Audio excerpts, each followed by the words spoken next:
is real and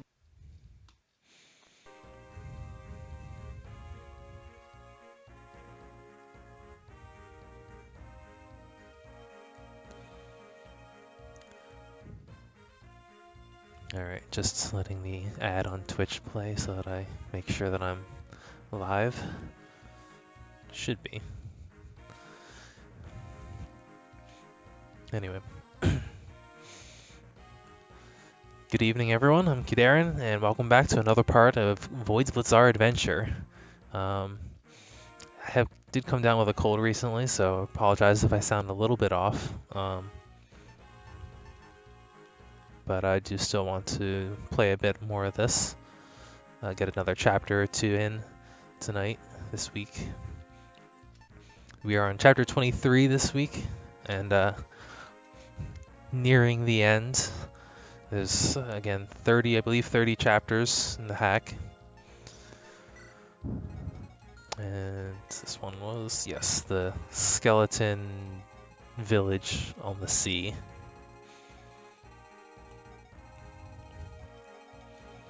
Why they're on the sea, I do not know. I was thinking about this earlier, and was wondered if I'm assuming bones sink in water. It crossed my mind to look that up, but then I realized I might end up on watch lists if I Google "do human bones float?" That's not something I need to deal with. Not something anyone ever needs to deal with. All right. Don't need edge. Can actually bring back some of my mounted units. So I took them. What was the last chapter?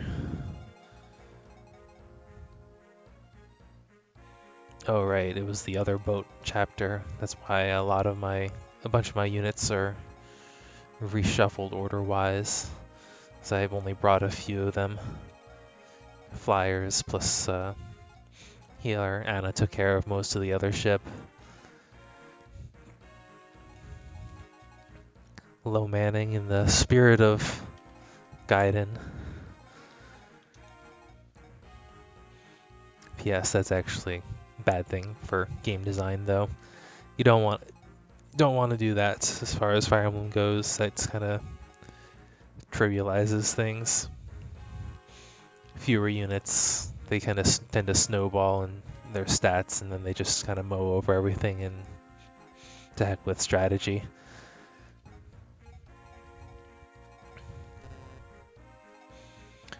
So Zigludo is really good. Just from those base stats. Probably, yeah, he's got the same defense as Nikita, and pretty much better in almost everything else. Oops. Skill maybe, but he's got good growth too. So, like, I'm gonna end up benching Nikita here, just because Zigludo is so much better. There's a level difference between them, but this point in the game, especially if the deployment sizes, deployment slots remain on the smaller ends as they have been pretty much most of the game. I don't have a lot of slots to play around with. I'm thinking I know I just spent a Elysian Whip to promote Anna, but she might end up benched as well. I think I'm going to bring her this chapter because having flyers will be helpful, since my ground movement is fairly limited by the boats and all the planks. So having the 2 flyers will help with that. Arv's Phantoms might be helpful too. I'm not sure.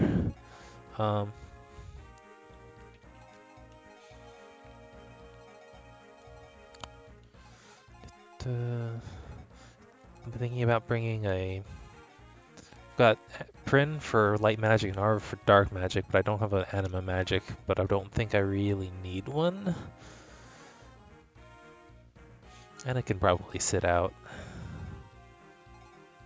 Do I want to continue using Tam? This is another question.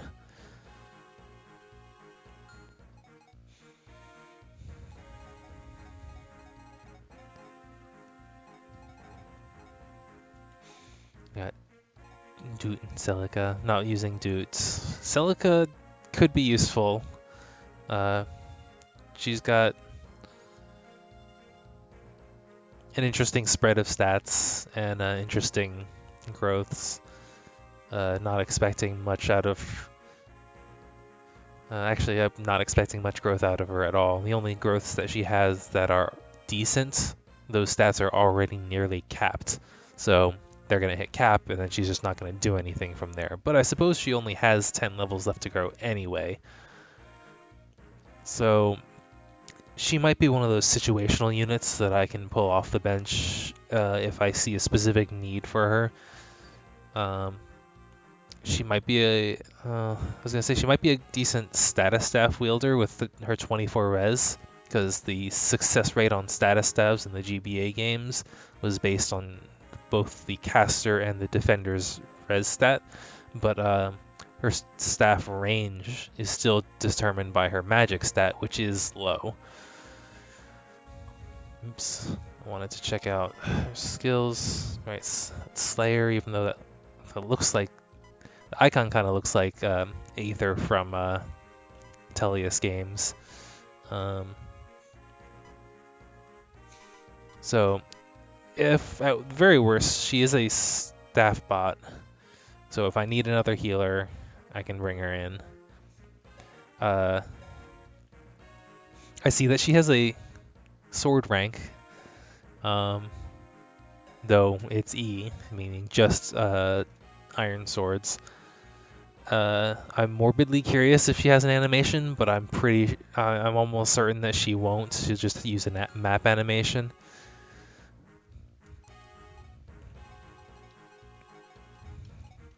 So I think I'll give Tam another shot to kind of play around.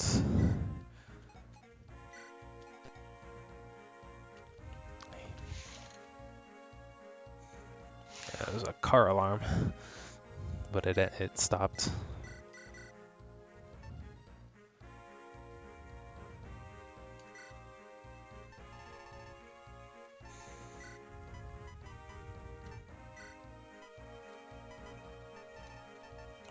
Brave Axe should actually be helpful because he's got low speed. That'll cover that. I'll give him a Sword Slayer and a Hand Axe. I like giving him an Iron Bow just because it's giving him a ranged option with good accuracy. But the Hand Axe is the more useful of the two, having a enemy phase as well as a player phase.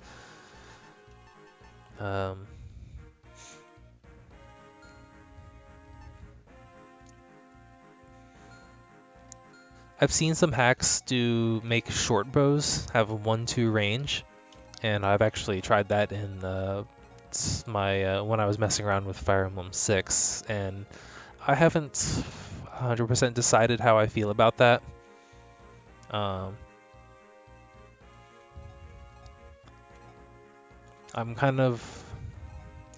was behind it at first, but I'm wondering if it kind of detracts from, like, I don't want to say the uniqueness, because I mean, more the archers aren't the only ones that can attack at range, but it's just kind of a weird situation where it doesn't quite feel right anymore, at least. I don't know. It's not a complete thought there yet, but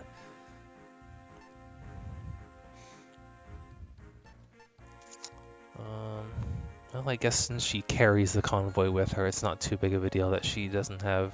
Most of her stuff is low uses. Suppose I can swap out something here, because she won't always need the Silver Lance.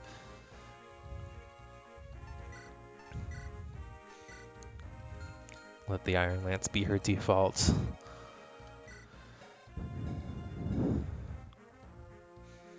Her offensive stats have caught up very nicely. She's quite an offensive threat now, and her defenses aren't terrible. She's not exactly made of paper, though she is still on the more fragile side. But 42 HP is good. It helps mitigate that a bit. Edgeworth, as usual, for his buffs. Kaga, because I like dancers. Is Ty really not? Ty might not be necessary. He's good at choking points, but there's not a ton of enemy density for that to really be necessary. So I may bench Ty as well for someone with a bit more offensive power, like Celica, or Cecilia, not Celica.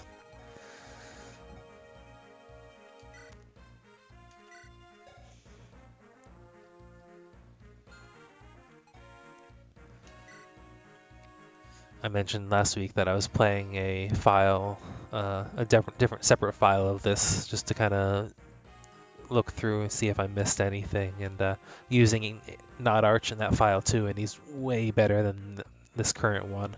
I think I got unlucky with this one, considering he still only has 12 strength, even though he's got a 40% growth in it, and only marginally better skill. Oh, as always happens, sticky keys, so I have Shift as my select button here. Meanwhile, he's got weirdly high defense. He may still see use down the road, but as far as the primary team, I think he's benched for Cilicia.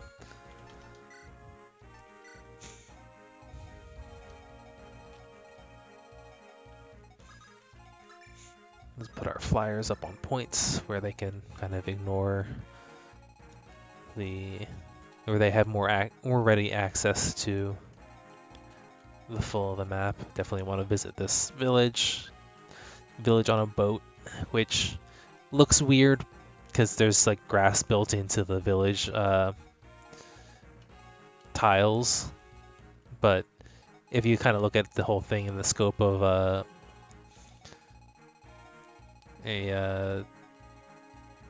city on the sea, kind of pieced together by boats. There's been a few of those in fiction.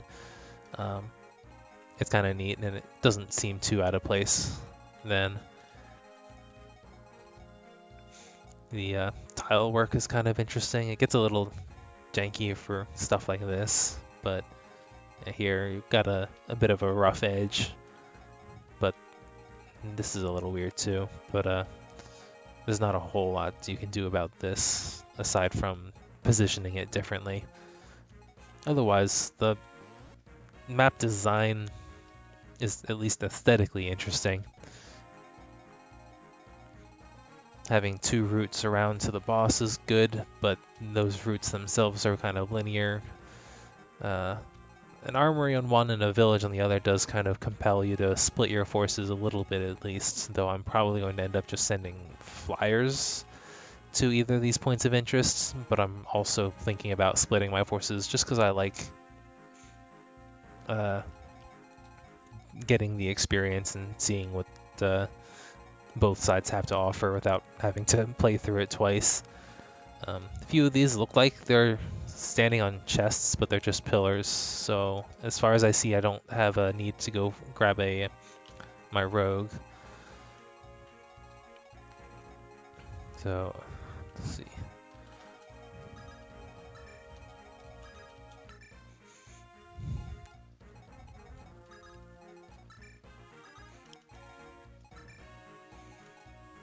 Alright. I have animations on for everyone that matters, yeah. Okay.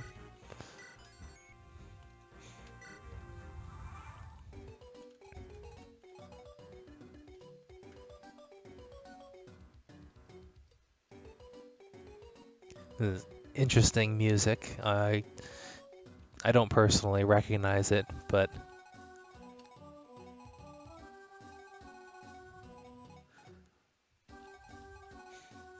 I'm also really bad at generally paying attention to music in games. I focus on something, I tend to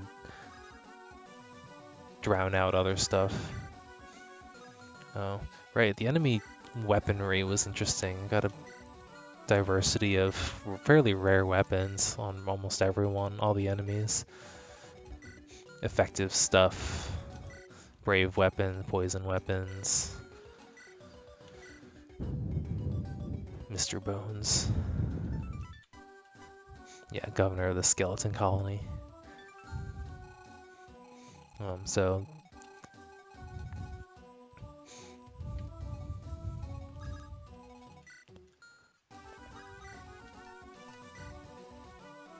ooh, got a lot of HP.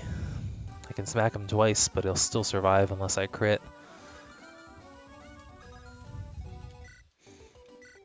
We've got Reaver weapons and stuff.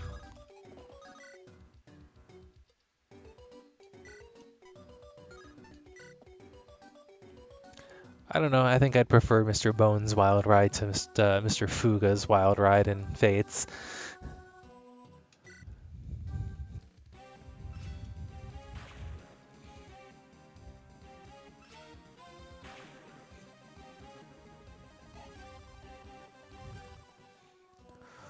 Celica might have been more useful in this chapter, considering that our enemies are all monsters, and so she gets effective damage against all of them, but I don't think I'll need her. There we go. There's the damage I need.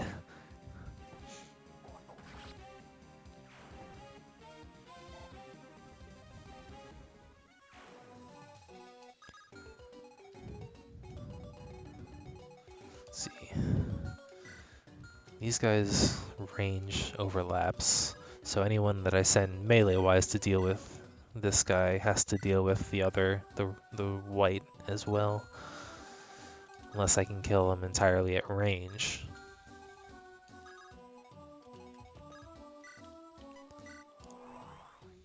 I'm gonna debuff this archer's defense before I kind of attack him, because I want to make sure he's dead.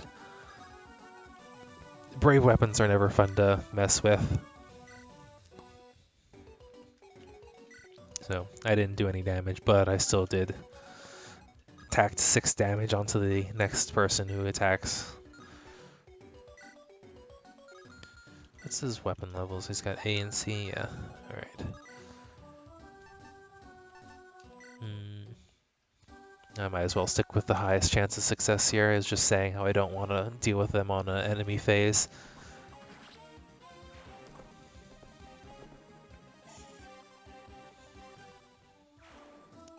And a little further down, we've got Brave Sword, which is just as bad.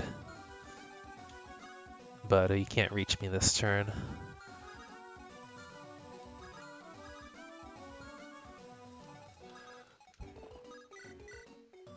Oh wow, this will kill. Unless he hits me. Because rune swords have a Nosferatu effect and they heal the wielder when they hit. So, we'll see. I don't have anything better to do with Void here. Actually, I lied. I should have sent her to the other side and helped clear out them. Because I still have 2 enemies here that I have to deal with. Probably should kill you.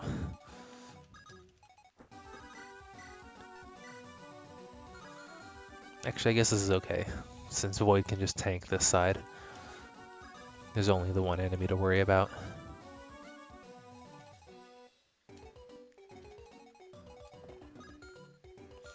And I'm not sure where to send Prin.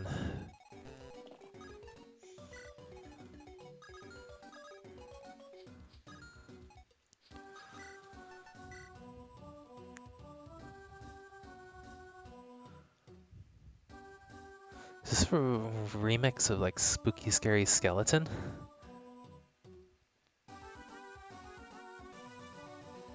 I've never paid close enough attention to that song to be able to recognize it though. So I might be just pulling that out of a hat.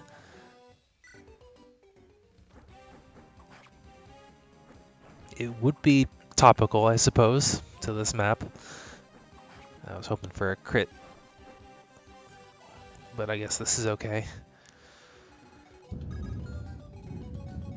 Can I,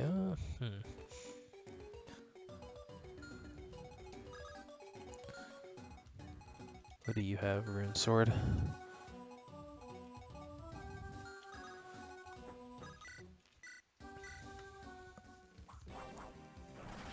There's the crit that I was looking for last time.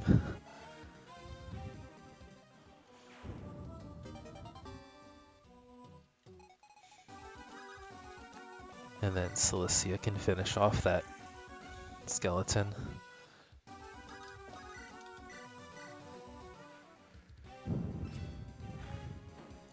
This is a promoted one, but got some decent res on it. I was only doing 10 damage even with, I know it was just with fire, but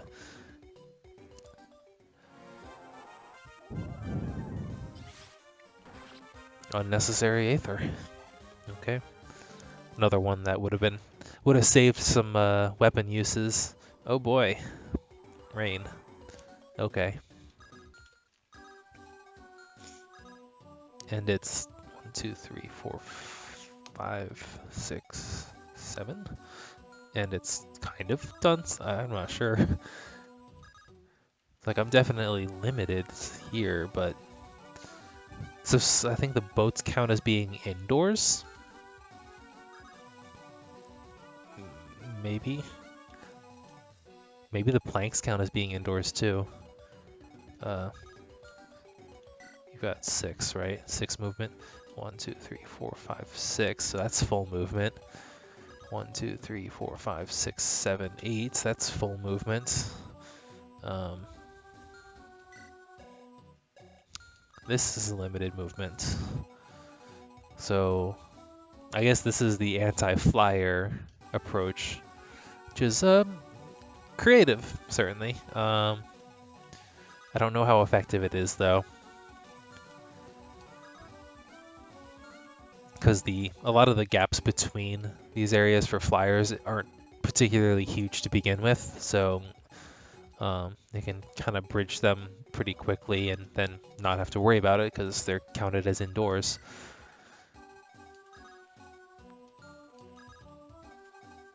Oh, I didn't give Anna a throwing weapon, huh?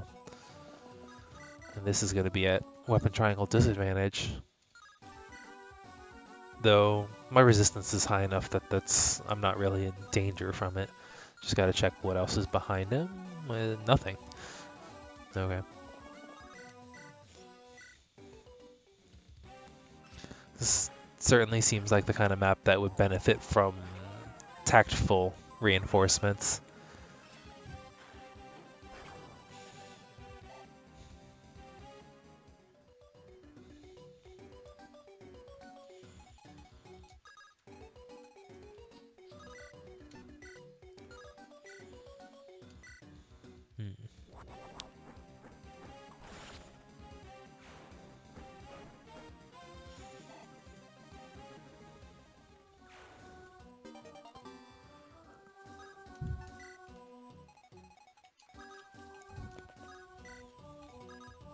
Actually gonna send Anna back this way to help this side since we've got these 3 kind of make a pretty solid pair, or not a pair, trio for dealing with this side. They've actually got all the weapon types covered.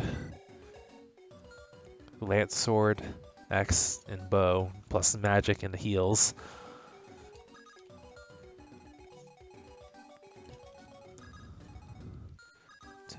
Five, 6, 7. Okay, so I am just out of range here. Gotta be careful because Void does count as a horse unit, so I'm taking effective damage from this guy. It's not enough to kill though.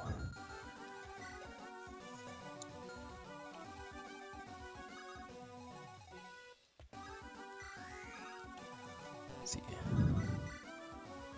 Wow. I gotta remember that Prin's actually pretty tanky herself. 9 and 6. I think if I do swap out for that, bring back that Silver Lance, I can actually kill. Yep. Excuse me a sec.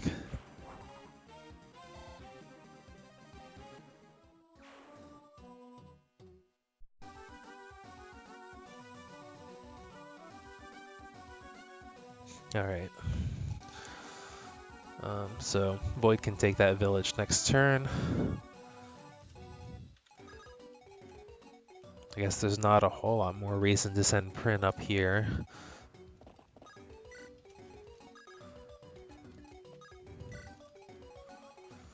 Got a Brave Sword and what else? What was the other one? Lance Reaver? Alright, so I kind of have to just throw sword against sword here, because if I go Lance, this guy's gonna give me trouble.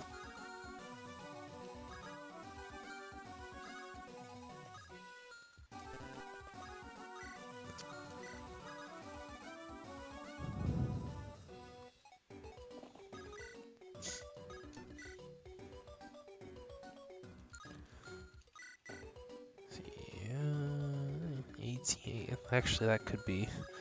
Don't want to go too crazy there, because just the wrong amount of RNG, and that could end up with a dead Zigludo. Does if both of his attacks hit and one of mine miss, I'll be unable to kill him, and then he gets to initiate on me for 2 more attacks before I can even counter. So I could take 4 hits, and that would be just enough to kill him. That's not even counting this Lance Reaver here. So I should let them come to me.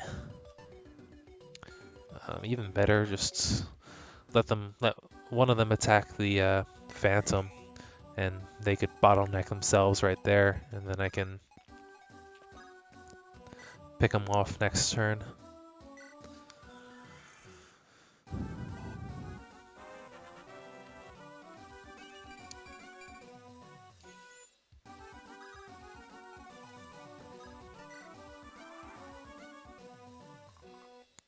Yep.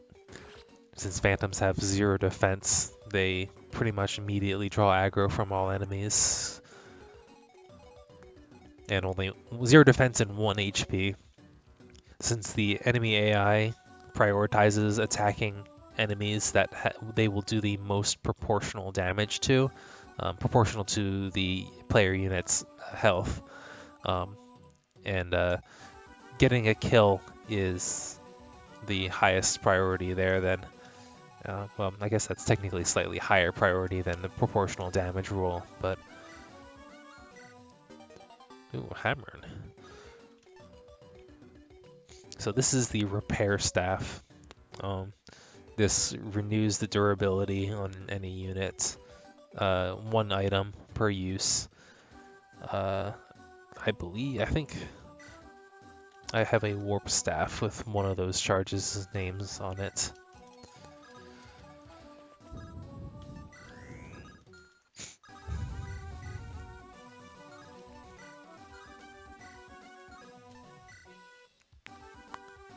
Alright, let's see if they get a crit. Nope.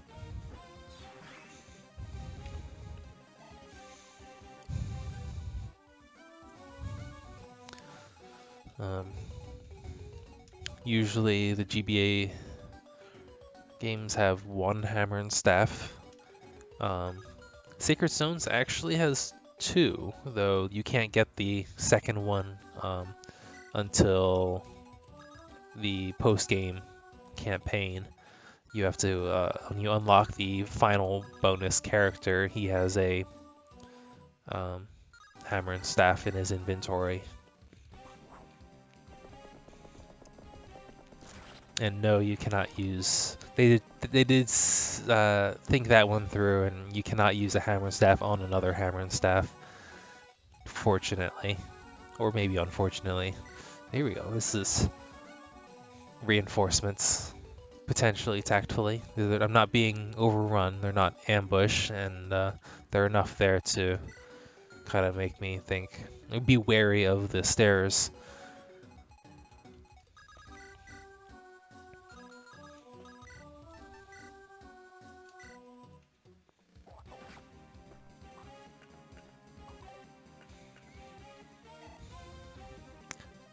There's a ton of HP on a unpromoted monster. I guess we're still kind of playing by Gaiden rules though, and all monsters have obscene HP. Most monsters, I suppose, not all of them.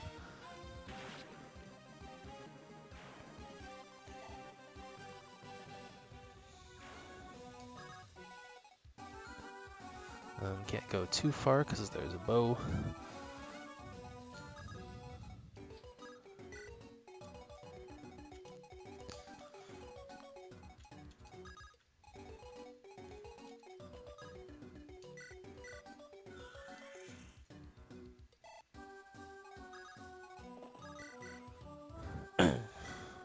Frontline Valkyrie? Yeah, Frontline Valkyrie.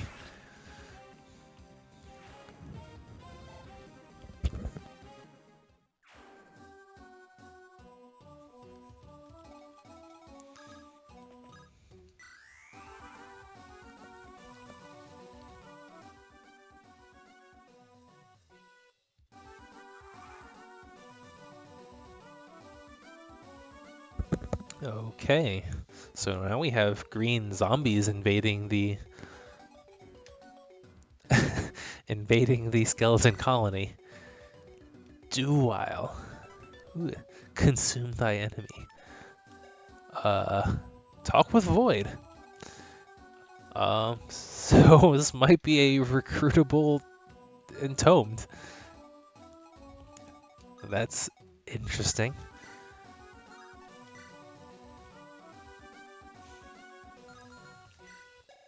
Oh wow, yeah, these bone walkers are actually quite stacked.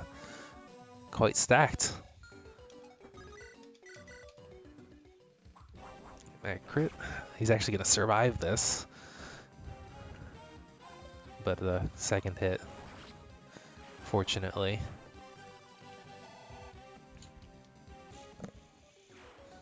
I can help continue bringing Void down here. Can I actually get?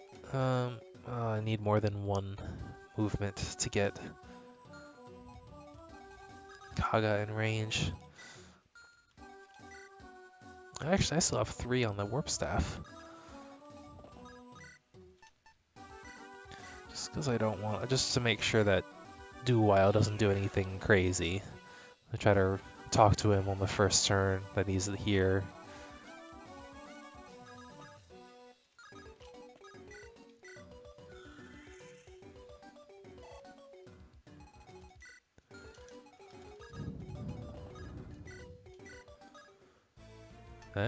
The recruitable entombed. Interesting.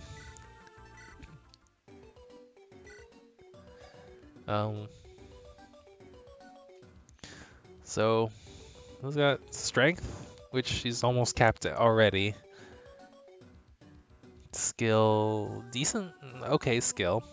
Low speed, which is not surprising.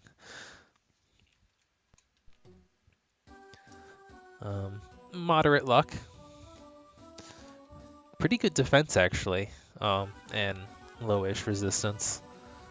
45 is pretty good defense growth. And Life Taker by the looks of it. Yep. And Seal Defense. Cool. Another Seal Defense character.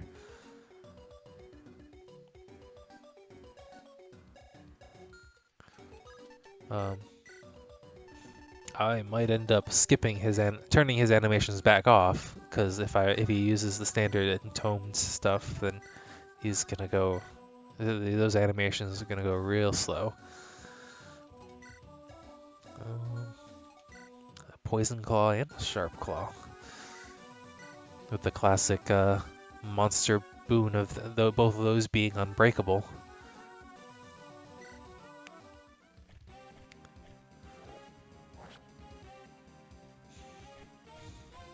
All right.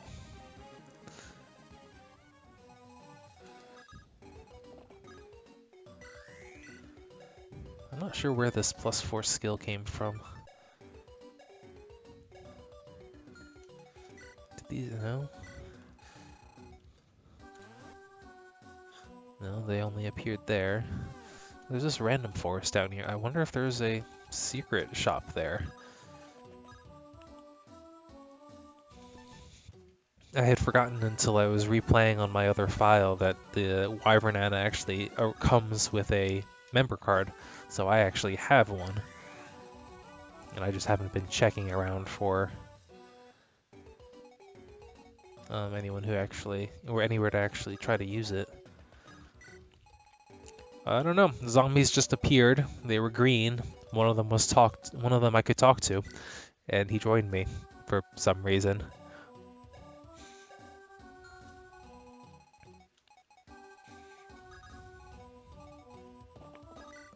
So I have a playable and tomed now.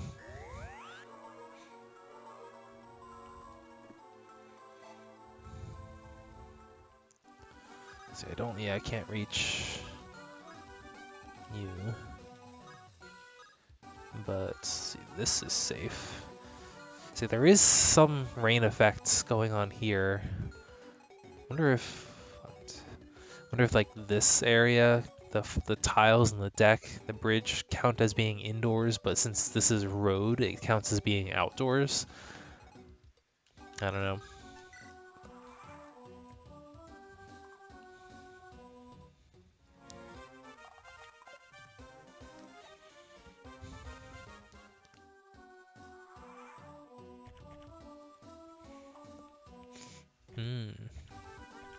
It's actually a good thing I put do while there, because otherwise the zombie friends would have kind of blocked themselves in here. As it stands, I can actually move out, fortunately, and then move someone in who has a ranged attack so I don't get stuck here.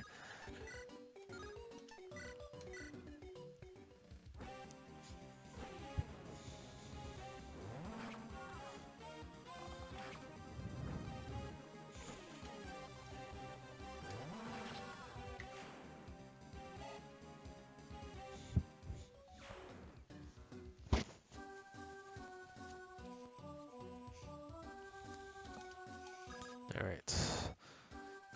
1, 2, 3, 4, 5, 6. Okay, so there's some weather effects going on there too. 1, 2, 3, 4, 5, 6, 7, but not here. I don't know. What's up here? Heavy spear.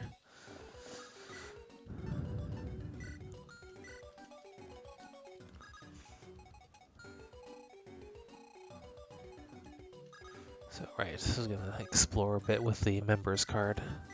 Use Anna to do that. Oh, any reinforcements. That actually won't kill.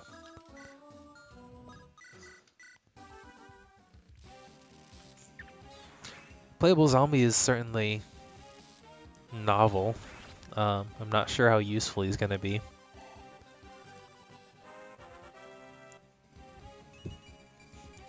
Got decently interesting growths,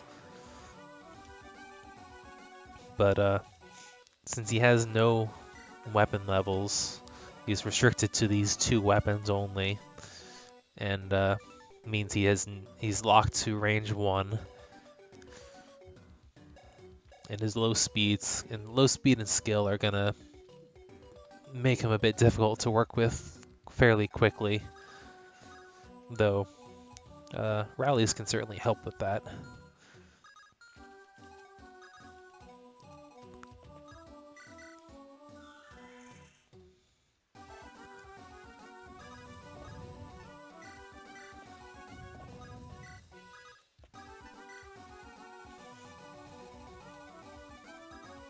And now I can reach, good. But can I kill? Unfortunately, I can't.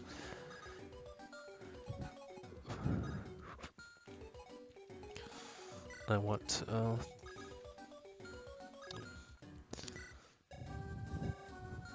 so in Heroes, Pegasi don't count as cavalry units, but I think they actually in GBA games do. So you have to be a little more cautious breaking into this pair. Because Brave Bow is nothing to mess with.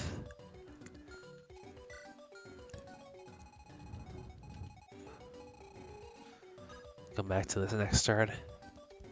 Excuse me again.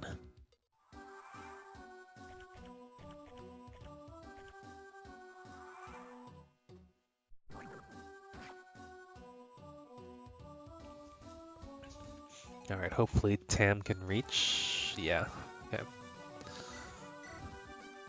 12. 12's something. It's not great, but my goal here, my hope here is that I can at least finish off one of them. Let's see. Fortunately, the Zambato has really low might, so the fact that it's effective, it jumps it up to 18, which is still painful, but not as crippling.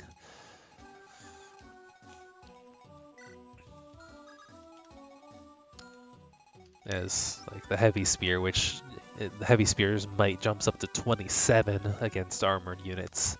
So it's the might times 3. Though armored units generally have significantly higher defense to compensate there, but things go well. This will crit. One of these two will crit, and then I don't have to worry about it. And I have to worry about it. Actually, he dropped his HP dropped low enough that Tam can actually finish him off, and then I can use Cilicia on the other, on the Zambato user, maybe. Because the other side of that is that Cilicia is also weak to the Zambato. She has low defense. I suppose rather than just conjecturing, I should actually just calculate this out. So 18, 17, be 35, 25, 23. Fortunately, it tends to be pretty heavy, though not a problem for this guy. He's got 14 con, but 15 can't double me, so this should be okay. I should be able to tank a hit.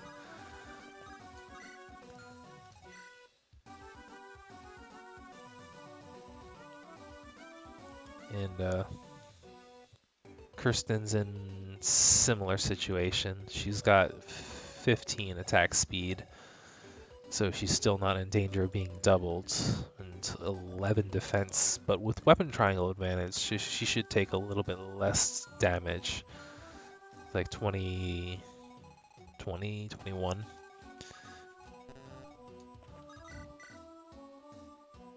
Oh, this actually can't kill. This can, but is significantly less reliable. Well, not significantly, but appreciably. So this is actually the safer option after all.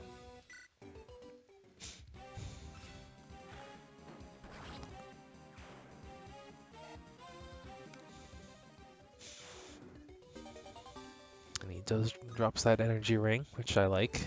So very useful. Strength is a very important stat.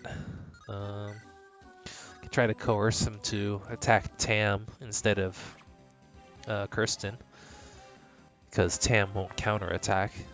It also will pull him off the pillar, so it'll be easier to hit next turn. No, that's going to happen regardless, but Gunnels.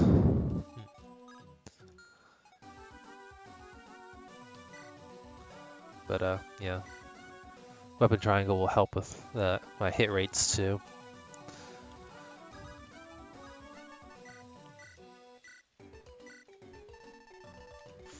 Alright, let's see if this, well, next turn, or a few turns from now, if that suspicious forest tile is actually as suspicious as it seems. Okay.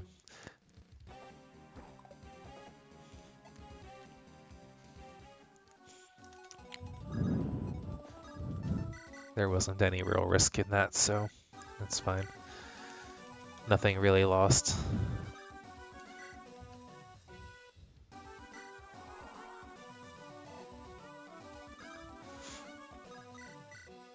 Yeah.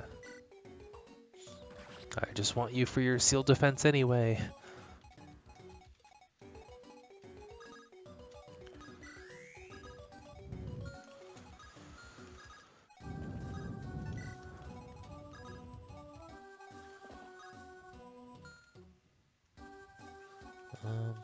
Nope. Oh. Edgeworth here is making my movement arrow act a little weird. There we go, that's kind of more what I wanted. So the movement arrow in this particular instance is actually important for a change, because after I do this action, the amount of spaces that I moved with the arrow will determine how many spaces I can move again afterwards because of cavalry movement. If I had taken the long route here, I'd have, let's see, like 2 or 3 spaces fewer to be able to move again.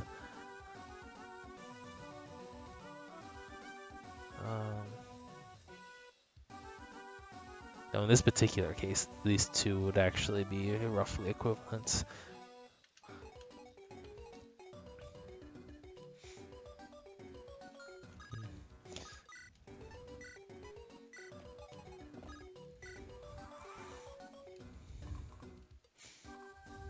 Yeah, I was hoping something like this would happen. So Zambato won't deal effective damage then.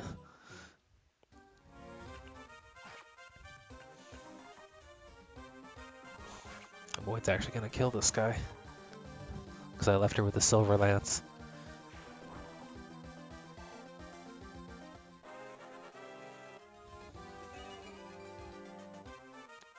All right.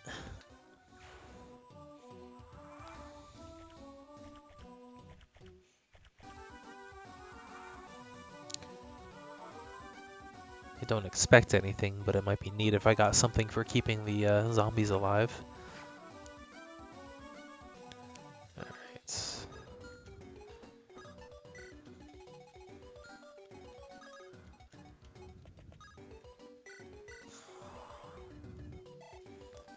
And continue using Phantom Scouts. Can actually draw this guy down and defense seal him on the way.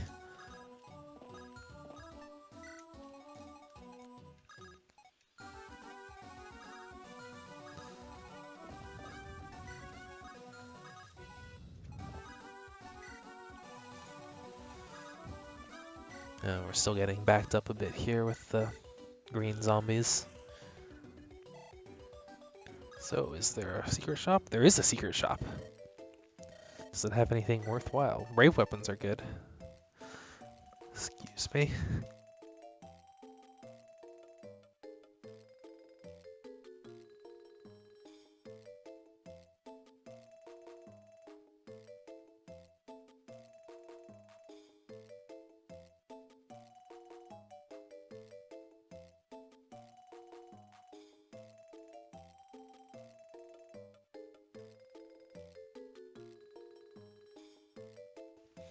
Alright. Their rescue staff's actually a tempting option as well. I wanted a brave lance. I can only afford 1 or 2 of these. Because they're really expensive, which they should be, but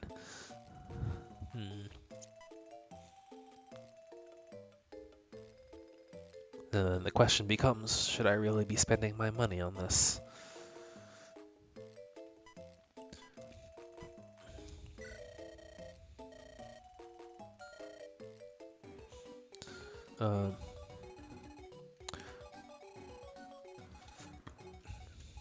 More reinforcements. Good. They're not seriously pressuring me yet, but they're keeping me a bit on my toes.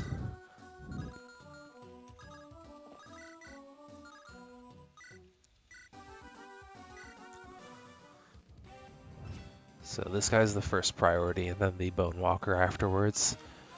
But yeah, I gotta kind of look through my supply and see if there's anything I can sell to kind of get some more gold to work with.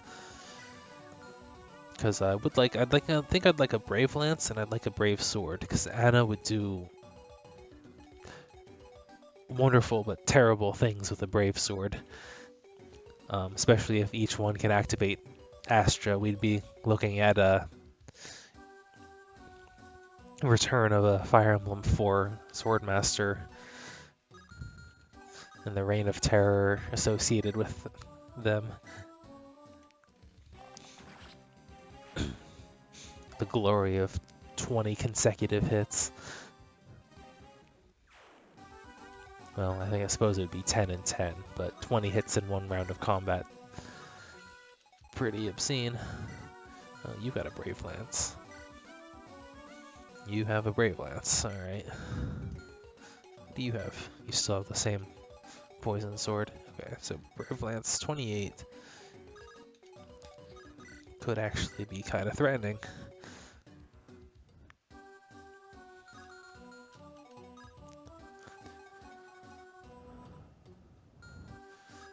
Kirsten does survive with 1 health.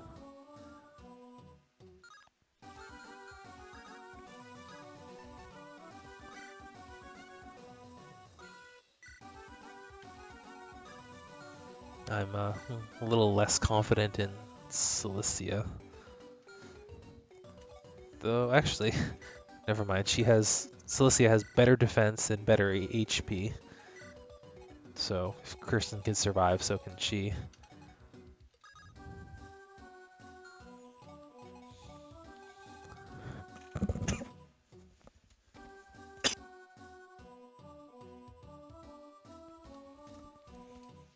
I think I'm gonna leave Anna down here. Oh wait, I've got Edgeworth too. But yeah, so she can kind of pop into that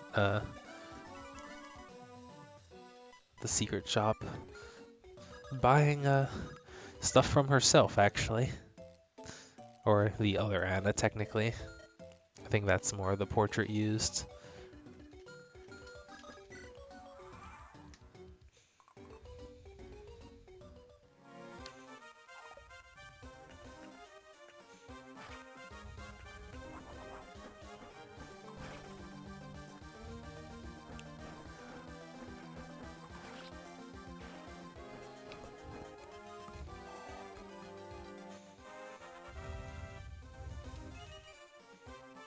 Okay.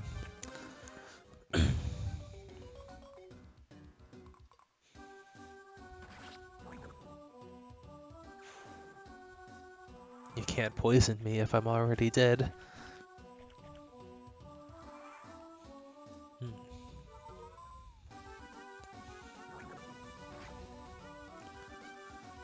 Looks like this... Yeah, he's kind of too far away to actually threaten anyone.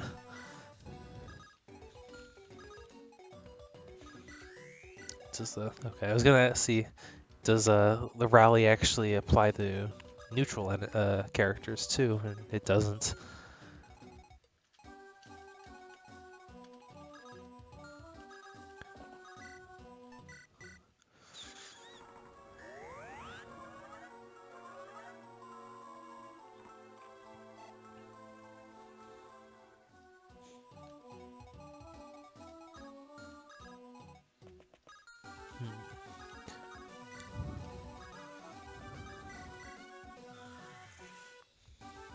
The other problem I have, I foresee with Duwile here is that his 5 movement is gonna make him fall behind very easily. It's the same reason that generals generally aren't very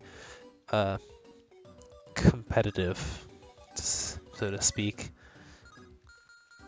because they just can't keep up with the rest of your characters.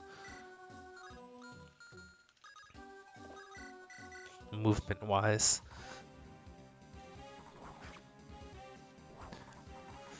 Of course, unless you give your boots to them, which most games only have one pair, maybe two, usually just one.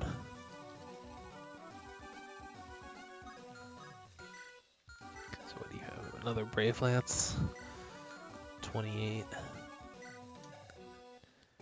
28, 18, 13. Or we just not have to worry about it at all and just make a Phantom eat that hit. That, because that works too.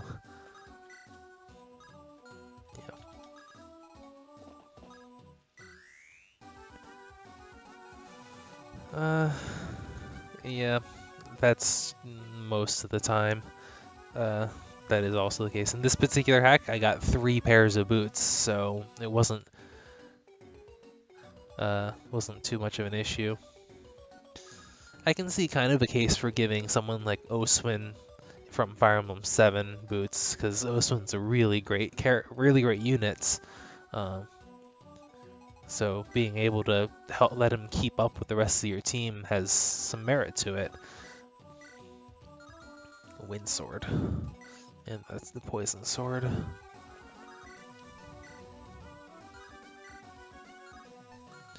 So is this actually going to do... I think this actually does, yeah, effective damage to Kirsten.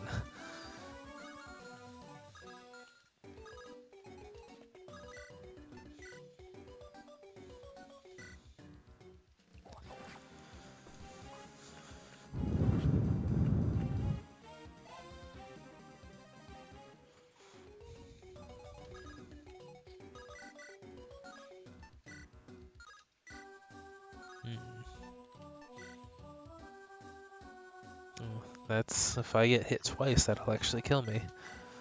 Let's play this a little defensively here. Can even block reinforcements from here if that's a danger.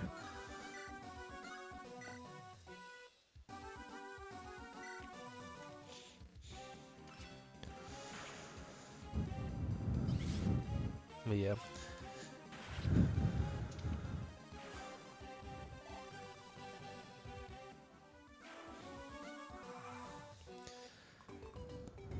Yeah, generals are definitely best for like anchor or choke points.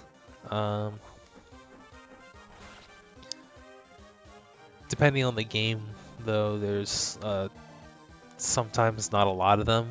I know a lot of earlier games don't have defense chapters.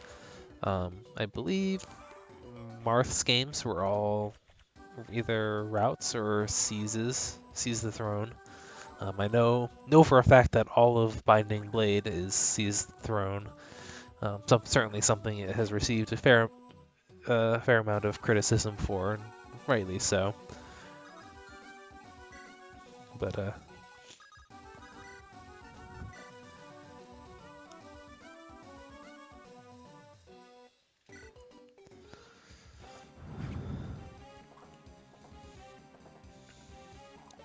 most of Birthright is routes and seizes, though choke pointing in the Fates games is a little bit of a little less simple than the GBA games.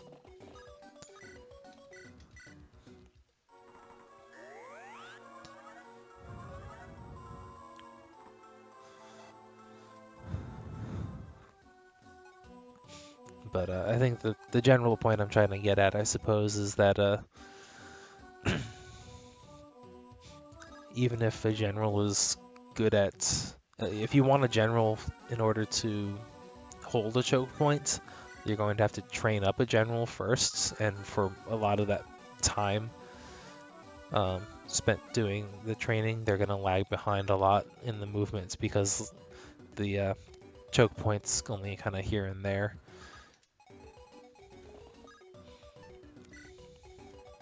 This is a seize, right?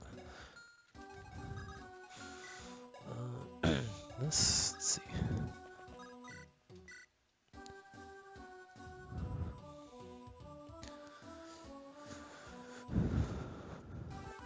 This is actually, excuse me, kind of an interesting matchup for Arv. Her Lance Breaker really diffuses a lot of the threat from his spear, and his Rune Sword is going to target her strong res instead of her low defense. Though I can still afford to be a little more cautious and not initiate on him.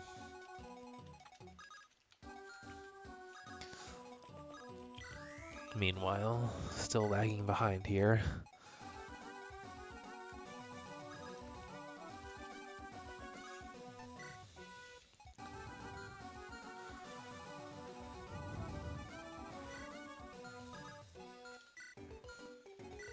Don't really have anything on these specific units to sell, so I just kind of want to hold this position so that Void can access the shop.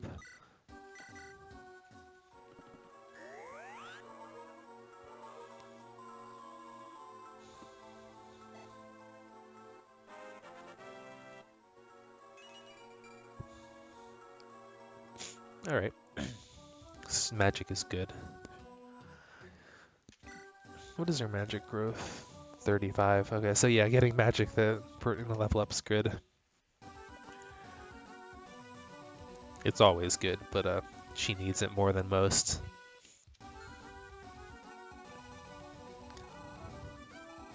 Should just be Anna, yep.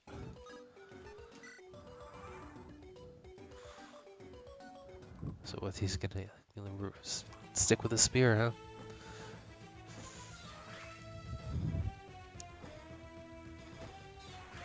Next turn I can move Arv up into the pillar tile, and I think she might be untouchable to him, to the boss at least.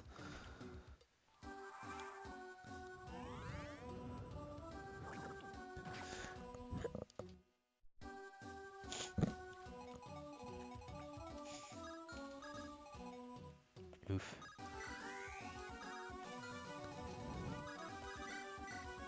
Yeah. Yep.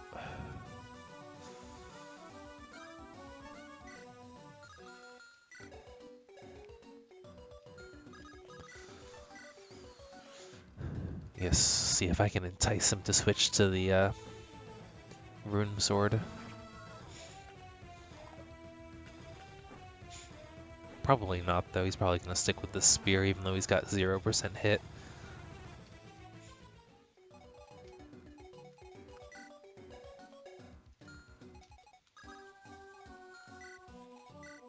Wow, Prin's level 10 already.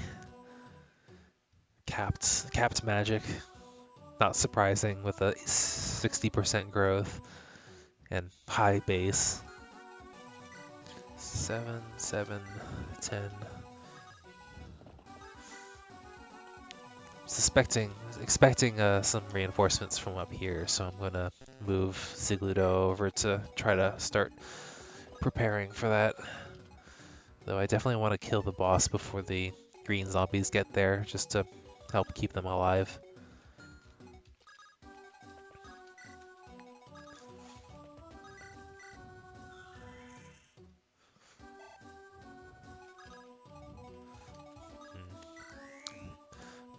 Not in a position where I can give Arv buffs.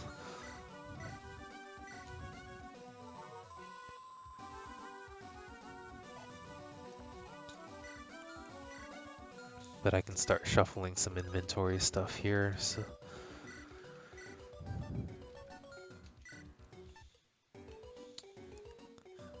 I can probably sell a bunch of these. Like I don't think I have anyone who can use the Orion's bolts.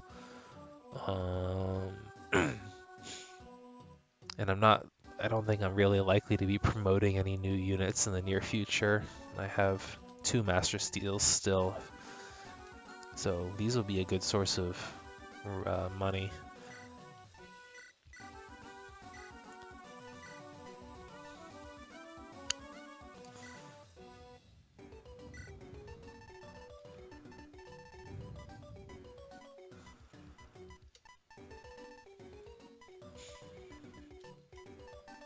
What else?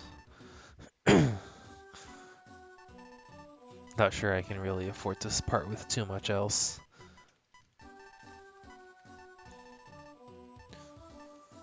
I have 3 rune swords. Huh. I don't need 3.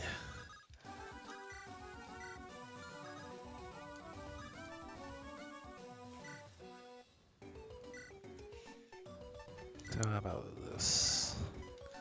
There's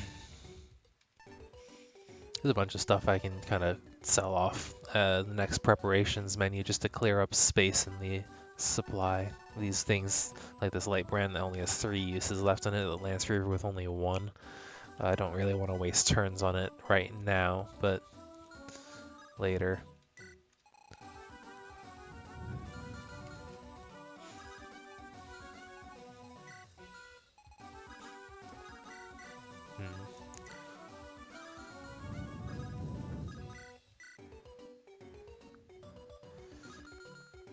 Yeah, no need to mess with that.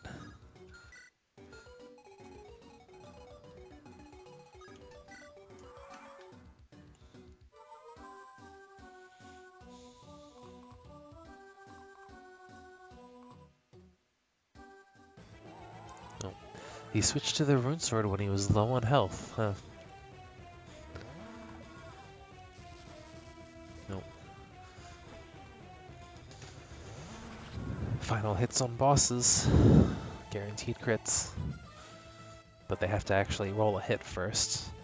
Well, they always have to roll a hit.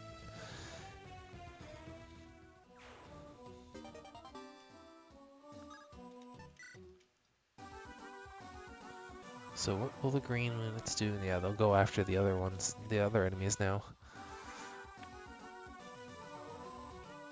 But I am mostly done here. I just need to sell off a few of these things. I'm not...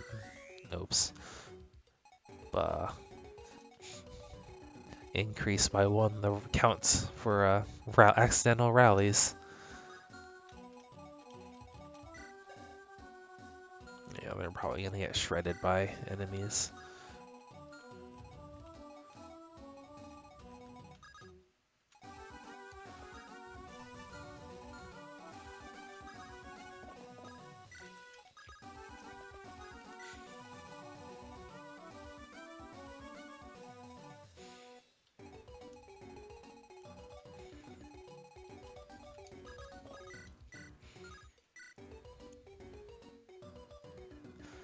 But yeah, I mentioned that earlier. I said I wasn't sure, but I thought it might be. But I've honestly never actually seen the real video of that, just clips and stuff. But yeah, it's appropriate for a skeleton colony, I suppose. It also does not even, well, maybe it's because of these two. I was gonna say it didn't transition to a near victory theme like they usually do.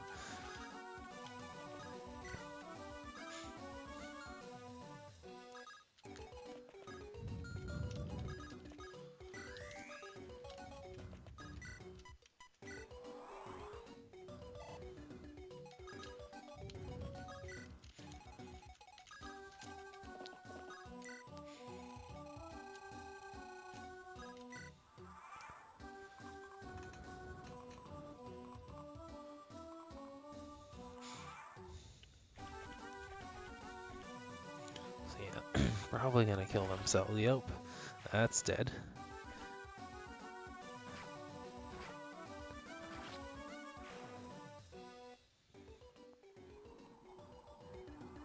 Huh. The rain ended. What happens when the rain ends? Okay, does not rally this time. Definitely that can definitely go. I'll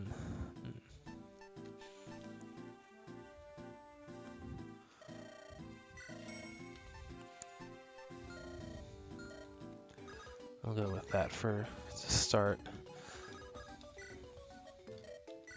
Yeah, I want the brave sword, and I want a brave lance. And actually, Brave Bow for Samson, because he's got such low speed. I think we're good here. None of the rest. These tomes have really high might, but they also come with really high weight, and it kind of they end up diluting themselves so that like maybe you can hit once really strong, but since you're weighed down so much, you only hit once, and a lighter weapon might have actually been able to double attack, which could have actually produced more damage than the single big hit. Especially true for Fenrir, uh, Fimbulvidder, more so because the lighter weapons are so much better. Aura is kind of this in between. It's nice to see a light tome that actually has some decent might on it, and it's actually got some threatening crit too, but the 15 weight is generally not worth the cost, or not worth those boons.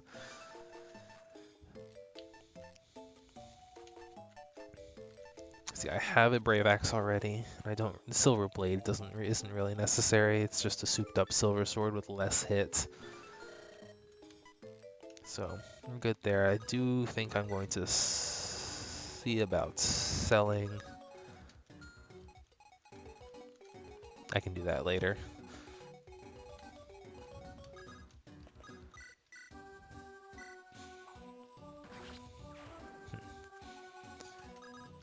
So I can squeeze out a little bit of experience here.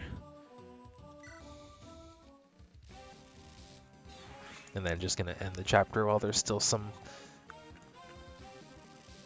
green zombies alive. Even though I already let 2 of them die because they suicided on the enemies.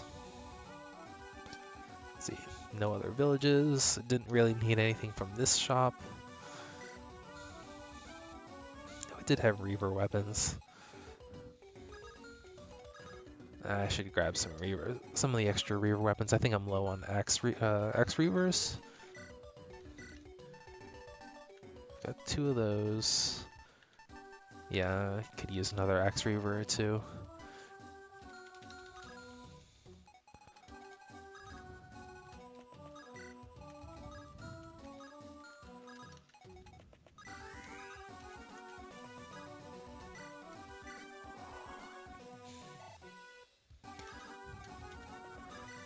Fortunately, the zombies can't kill themselves on zombie phase against the archer.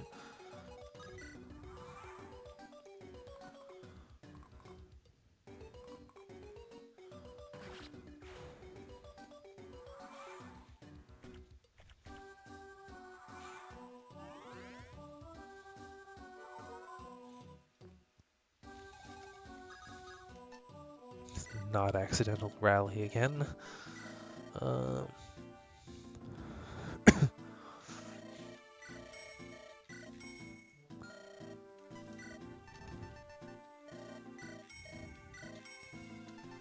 Two of those. Ooh, a longbow.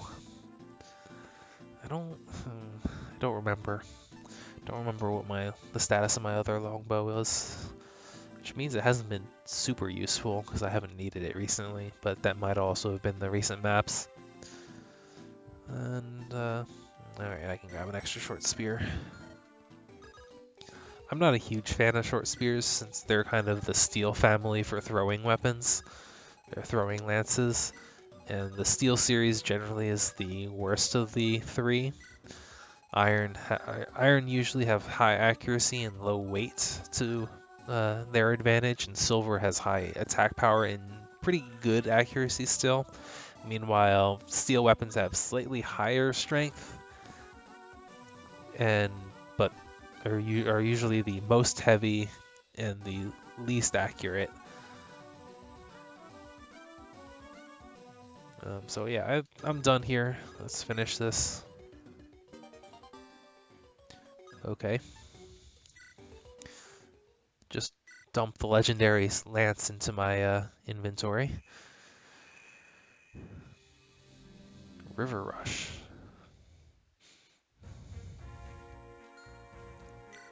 Whoa.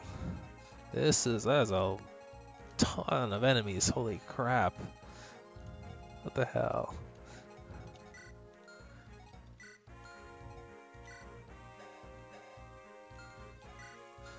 Jesus.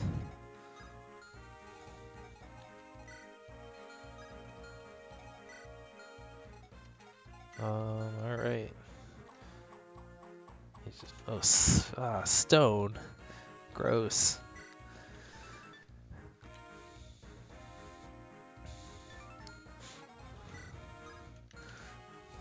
This is an abomination of a map. Holy crap. So first off, this is way too much enemy density. I know we had a problem with too little enemy density in the last few chapters, but you don't need to be compensating.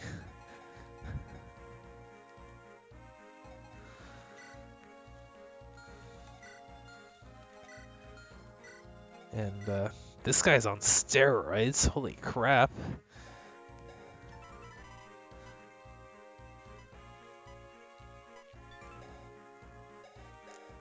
It's like, he's stronger than most of my units, actually. Or she, I suppose. It's a recruit. Recruits are always female because they're use Amelia's sprite. There's a enemy randomly on top of a peak there too. These guys can't walk on peaks. These are all super trainees. Oh wait, these guys aren't, but the pupil is, the recruits are. This guy isn't, this one is. This isn't even how super pupils work. This is how they're supposed to work. In Sacred Stones, the trainee classes after your first playthrough could promote back to trainee classes 3 times, and on the 3rd time they gained bonuses more appropriate of the upgraded promoted classes. The recruit and the journeyman both gained higher base or higher caps, so like this.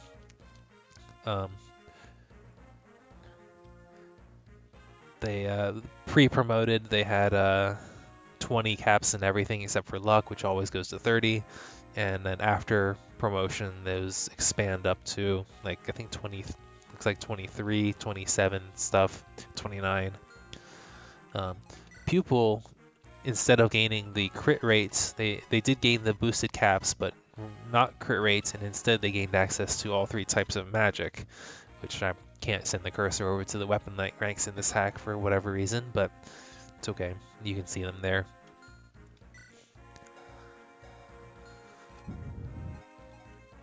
But instead, they decided to give them all the weapon ranks and the crit boosts, which just, he at least doesn't have focus on top of that.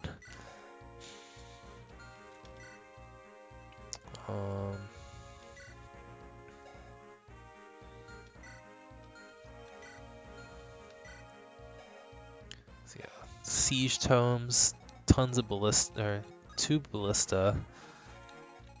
Do you have? Oops.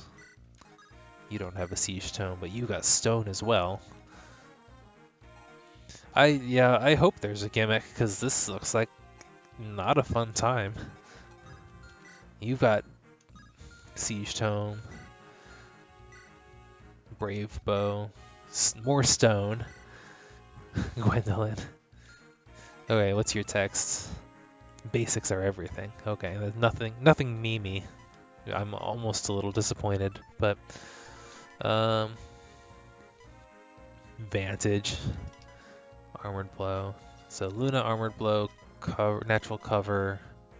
I think those are all. These should all be class skills. So Vantages are personal. I can't recruit her. She has intimidating stats, regardless of what her level is, but Gwendolyn is actually a character from Fire Emblem 6, and is widely considered one of the worst player characters in the series. She is an armor knight that starts at level 1, and you recruit her in chapter 9. where a lot of your units are already not promoted, but in the teens, or like level 12 or higher generally. And she's got middling to low bases, and you have to get really. She's got decent growths. She's meant to be this like super growth character, but her bases make it really, really hard to work with. I've trained her a few times. If I'm in the mood for babying her, I usually enjoy it. But that's kind of a bit of an odd statement in its own right. But okay. So I have to deal with this. It looks like there's a fort, and then there's the peak as well, which kind of screams reinforcements too. Fort's up there. All right, at least I get 12 units. Ty's going to be doing hella work.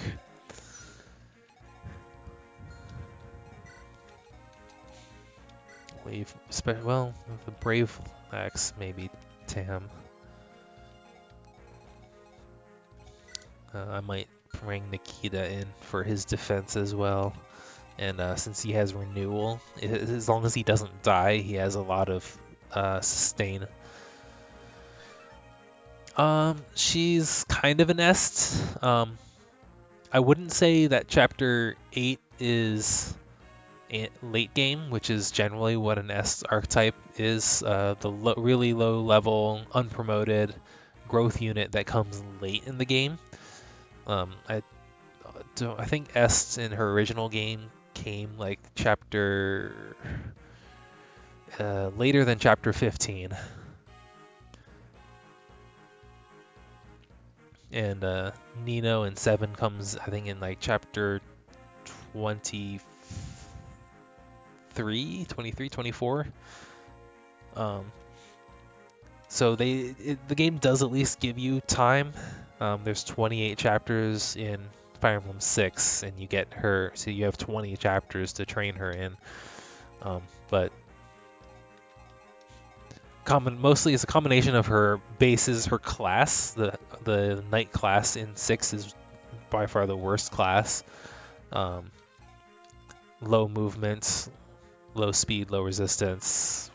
They have a lot of difficulty at killing. Their high defense is debatably high, and most of the time overkill as well. Yeah.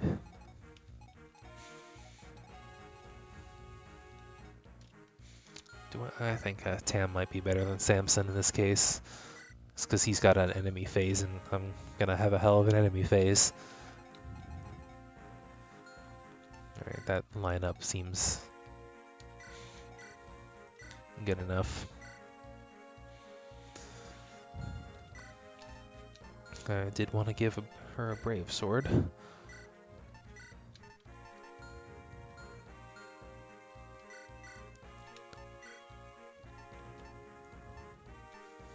Yeah, he's gonna want the hand axe because there are axe users and lance users. I almost wish I could give him the tomahawk for more damage because he can't double because of wary fighter. I'm gonna give him an elixir just in case.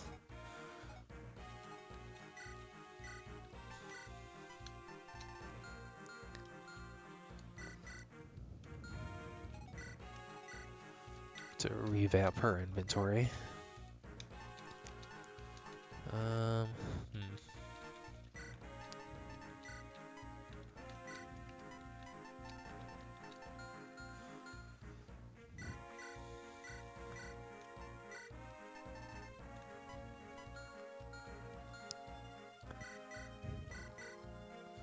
Oof. I need another shop. I need more magic. Running out of tome uses.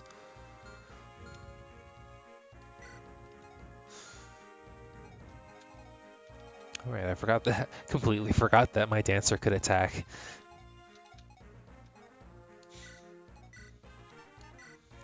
gonna clear out some stuff here.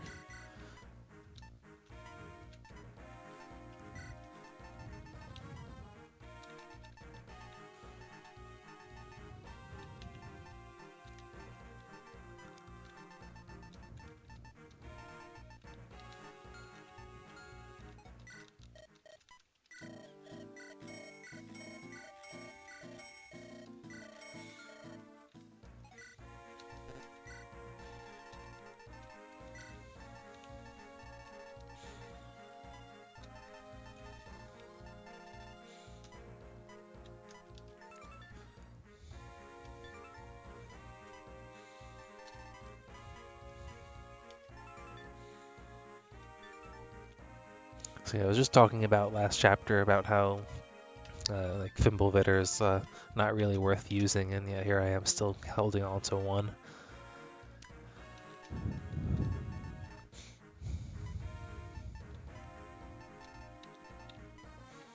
Just in case I want that single powerful hit to kill, nuke something with on the first attack.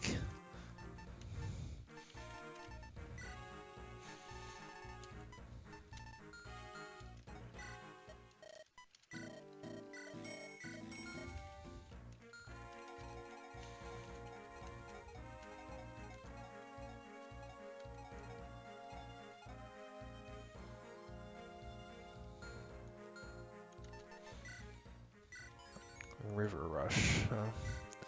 Alright, let's see what happens. I'll actually do formation first.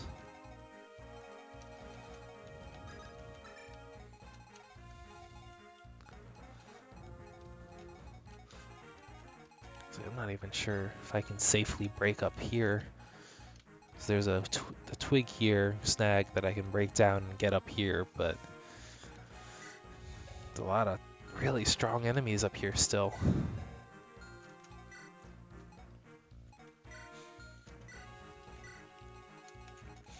Though I suppose if I could get up here, freeze. Oh, sleep.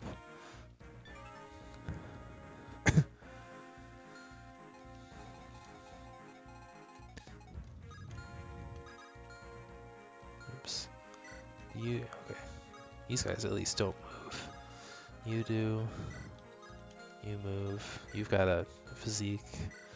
Pretty sure you move. You move.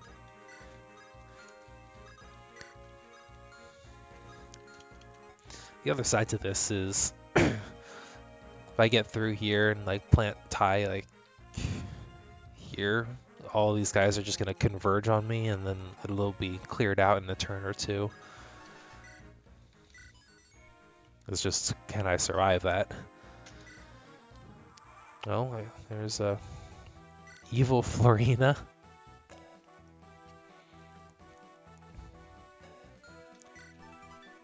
Oohee. Oohee. Alright.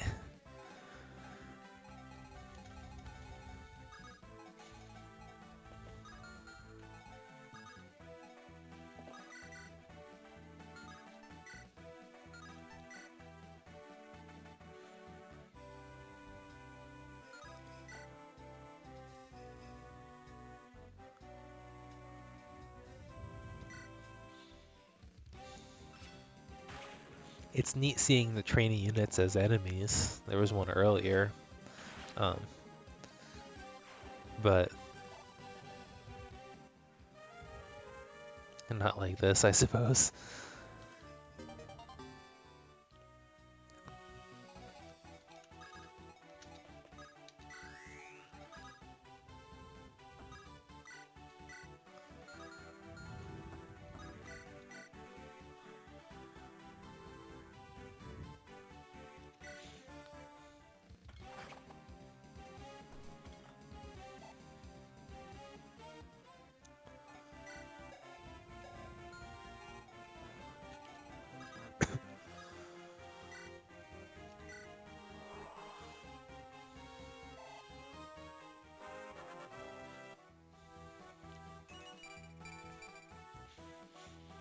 Might be able to distract.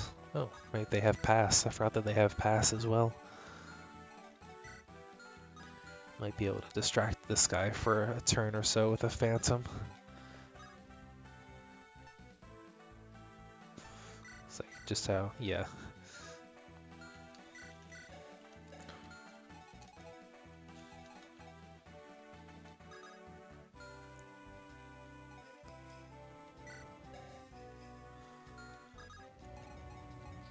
That'll be good. It does look like Horse Slayers do not count Pegasus Knights as flying, or as cavalry. So that's good. Oh man, you hit like a truck too.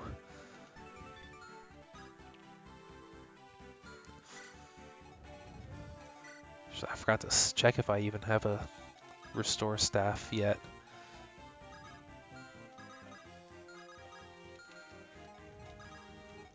That's not visitable.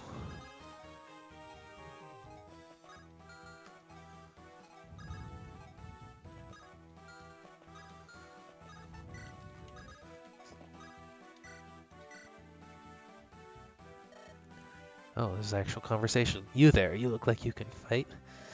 That Gwendolyn's gone insane. She thinks she's a good unit. Help me correct that delusion and I'll help you in return. 10,000. I don't have that money.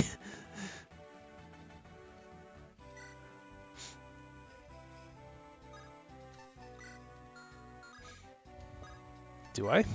I might actually. Nope. Just shy. Savage blow. Yeah. 20% damage. Don't remember if the original Savage Blow was 20% as well. It might have been percent base damage.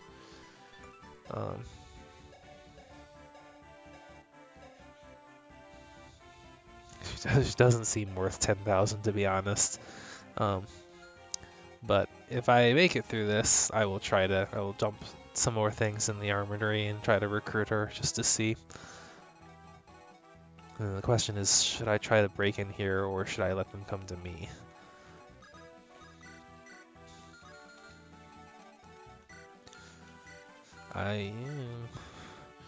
Yeah.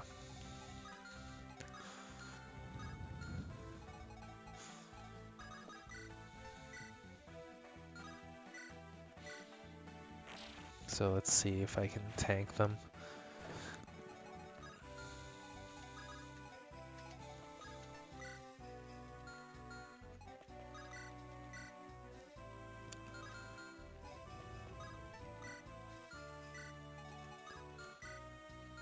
Oh, that might have also been a mistake.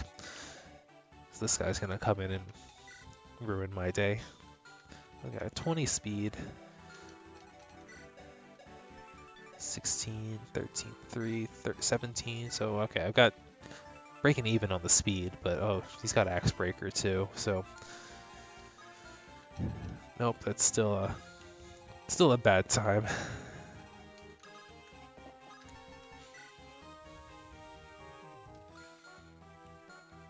I could just let Prin tank. That might not be a bad idea because she actually has good defense.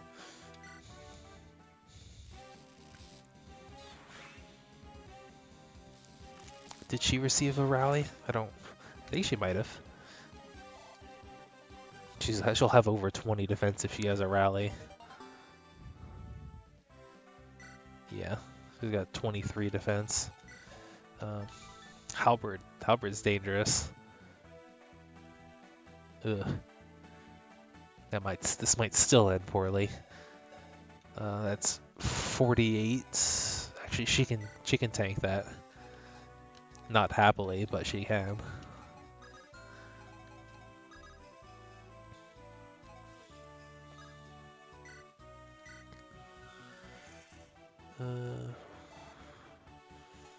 Making me, oh, it's light brands. I kind of wish I'd given her a rune sword. Can I still do that? Not with these archers here.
Oh, no, I muted myself. Thanks for pointing that out, because I had a bit of a sneezing fit there. And then I forgot to unmute.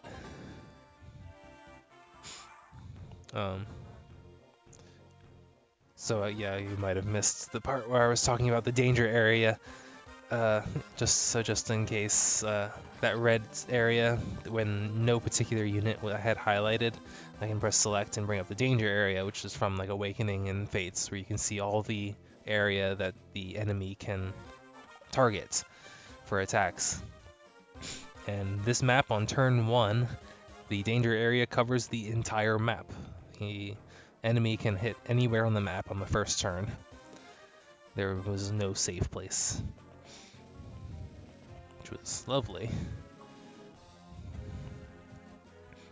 Which is why I decided to send my 2 flyers out into the open to take out those 2 archers, because that denies them access to the 2 close ballista, which at least kind of gives me a bit of some breathing room behind my front lines. But yeah, there's still this nonsense to deal with.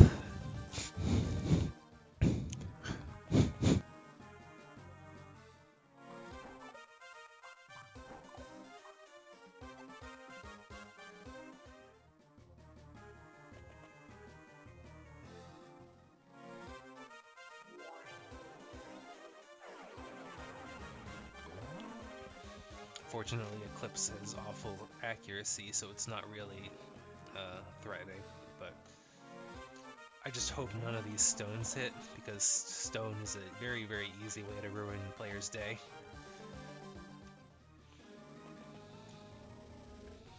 To anyone who hasn't played Sacred Stones, the stone status ailment reduces, well, it actually doesn't so much reduce your void to 0 as it immediately makes any enemy targeting you have 100% hit, and it also gives them, I don't remember if it was 15 or 20% critical on top of that, just for being stoned. So you're guaranteed to be hit, and you have a high chance of getting criticals as well.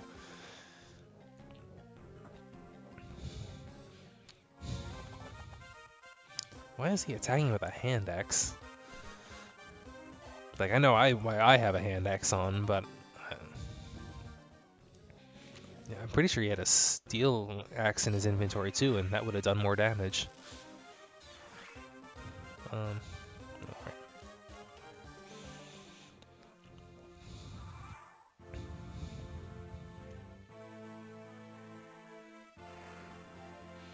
Alright, Evil Florina is going to help me out, even though I didn't purchase her allegiance. Oh, there is a shop here. I didn't see that.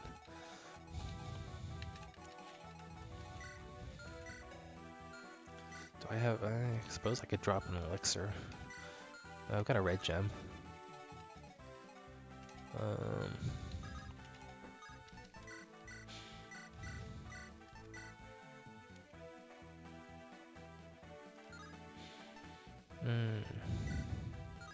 That's not good. Let's just get out of here. Oh.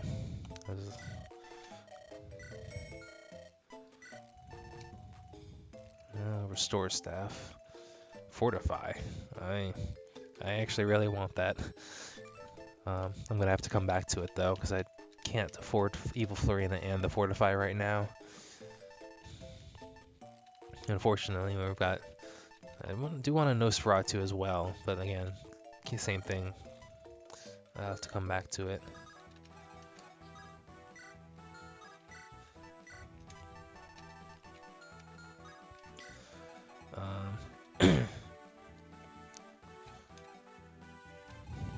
If I have to restart this map more than once,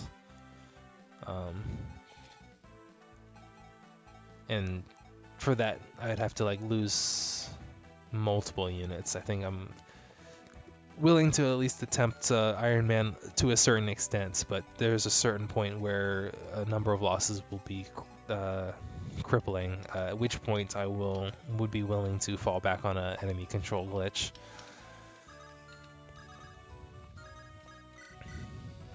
Oof. Jesus. Yeah, this guy, 26 speed. You just double everyone on my army except for my Swordmaster, but still faster than the Swordmaster, 27 speed.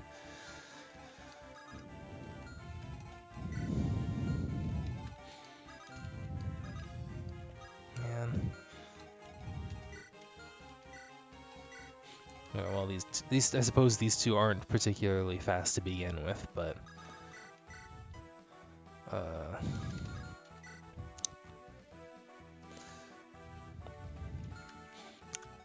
I think this also might be one of those cases that's she's 26 strength. The creator of this map did not create this map with hard mode in mind, and did not appropriately adjust the growth rates for the trainee classes to be enemies.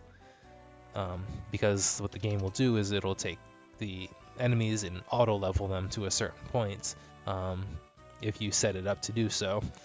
And it does so based on the growth rates of the base growth rates of the class. All the classes have base growth rates. On player characters, those growth rates are ignored in favor of the character growth rates. In later games, the player and class growth rates are combined for total growths, but not in the GBA games.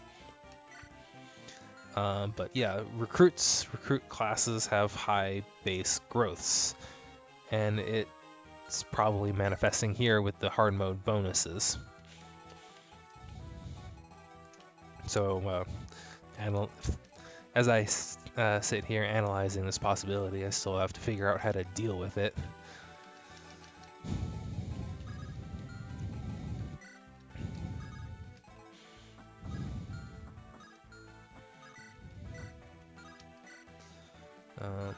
Ty's doing pretty well.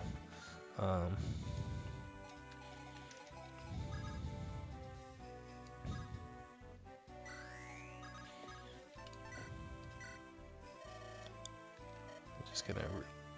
Oh. So I have to sit through this.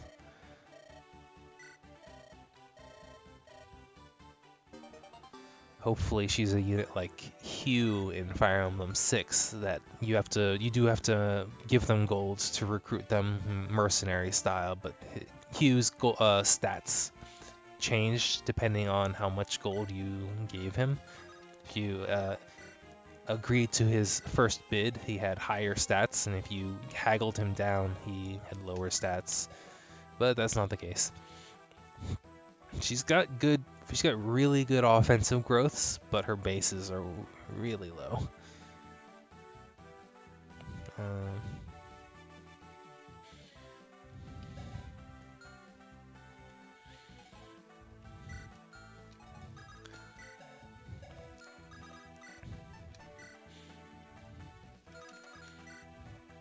She's got decent res. 0% hit.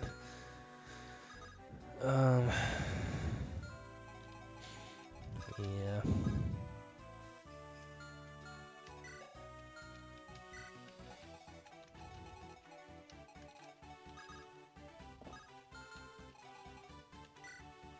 So Zigludo probably can tank that point a little bit better than Prin can.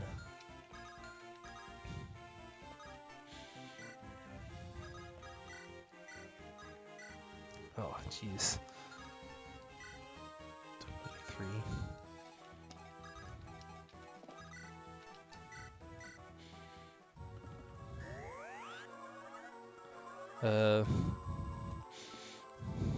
I actually wasn't paying attention to that prompt.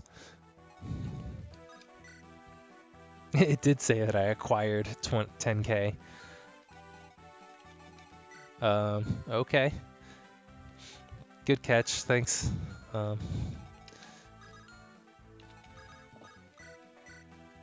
Geez, that's a one-round kill too.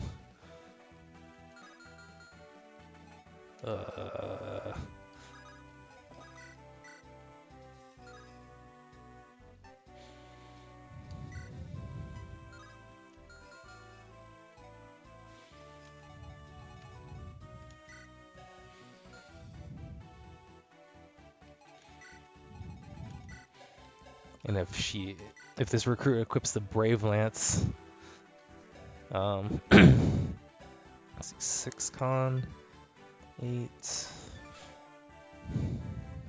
Even with the Brave Lance, he'll still have 18 attack speed, which means it's enough to quadruple attack Tam, quadruple attack Prin. Not quite enough to at least Zigludo makes out without having to worry about that. But even with a spear, she still kills him.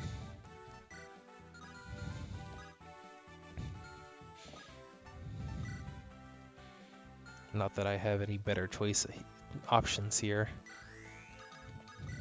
Basically, I'm hoping this hits. Nope.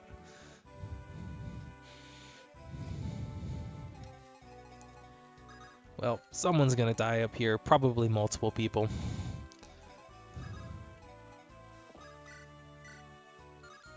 Jesus. 19 resistance. Did I even give no.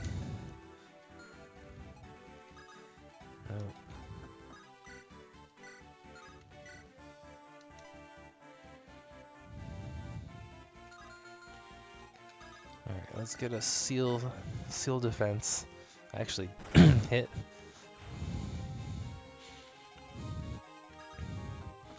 So seal defense helps me deal a bunch more damage here.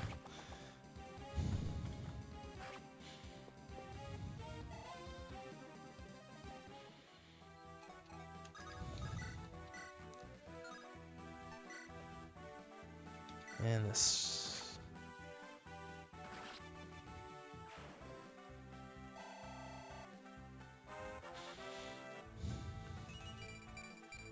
I don't remember turning. Oh yeah, I did. Never mind.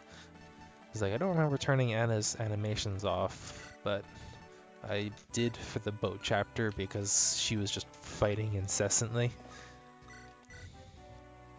Do these generals have wary fighter? They have wary fighter too.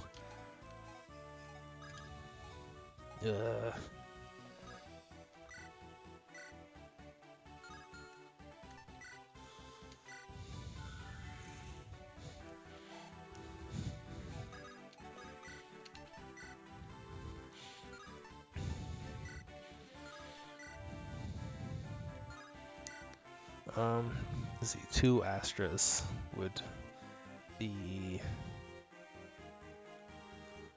only 18 damage and a lot of weapon usage.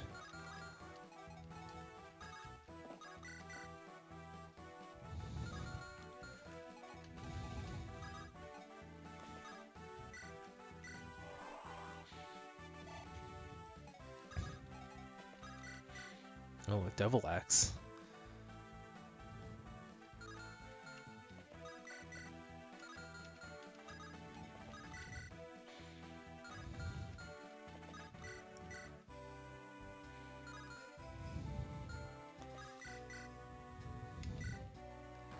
Ooh, nice.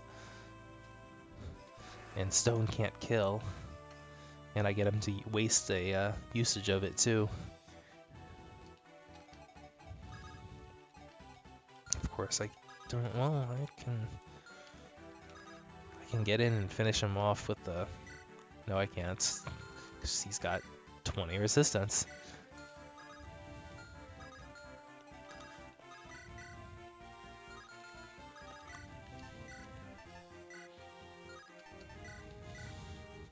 Crit? Yes. So the general out of the way.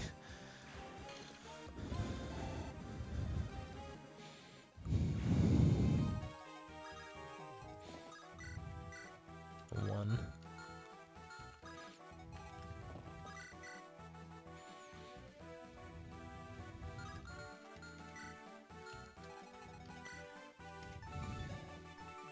Ten, 6, 4, 22. So Super Trainee would not at least not be able to double attack Cilicia.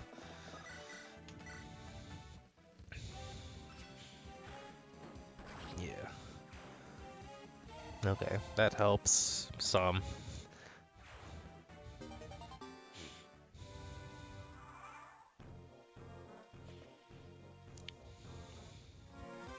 Oh geez, almost 50%. Good. But that was an RNG roll that almost didn't favor me. Fortunately, Ty has the defenses to potentially have tanked a Petrify. Yeah, well, kind of expected that.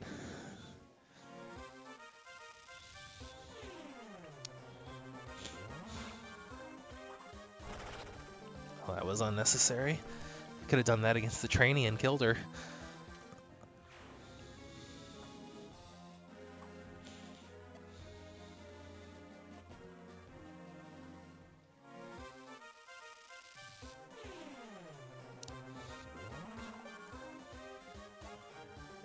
But so far, Ty is legitimately the only reason I haven't lost the,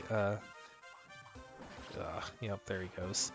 I'll sustain this for now. We'll see how bad it gets.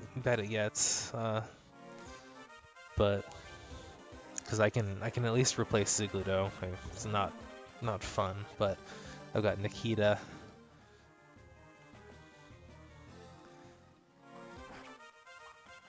And Ty does have 7 movement.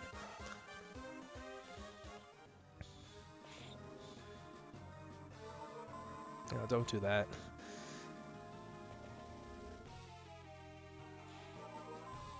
No, don't do that. Don't stop, please.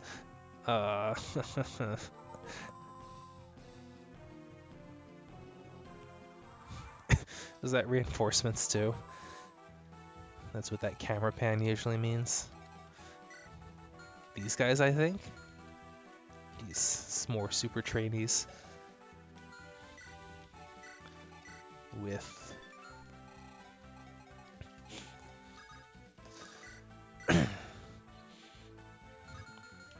this is a not promoted one, yeah. Haven't had this much suffering in a map on Void's Blitzarre Adventure since like the very beginning of the game.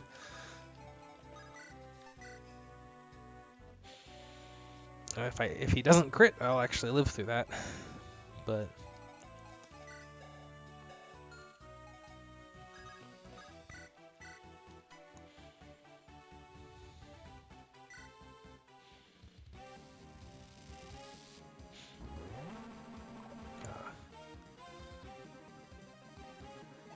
yeah, this particular chapter at least. So not all of them. Some of them might be. Some of the other ones.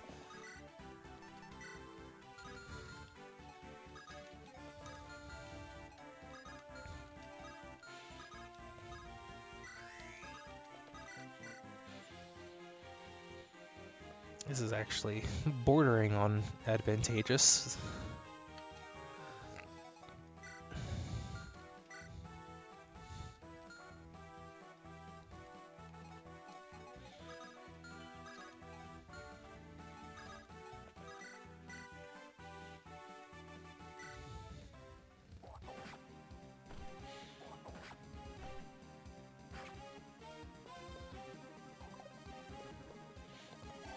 Yeah, I'll let you know when I get to it on the other file. Actually kill, maybe. Slightly better hit rates, but is it? No, it's not even a slightly better hit rate. No.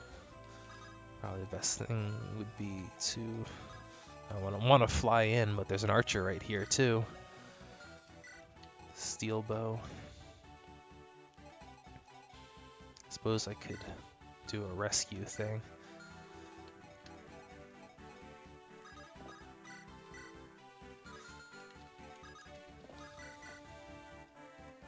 Alright, let's see if this hits. Good.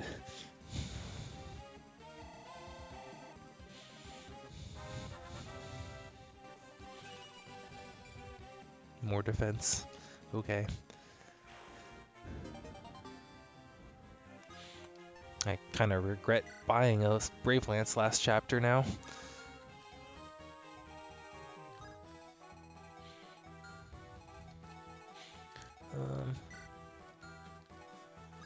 though. I might as well put it to use, I suppose.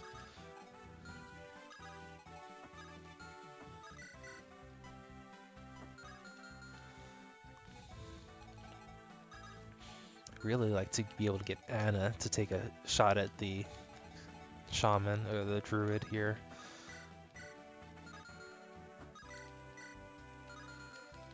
Let's try to figure out how to best actually do that. It's not hard to get through you.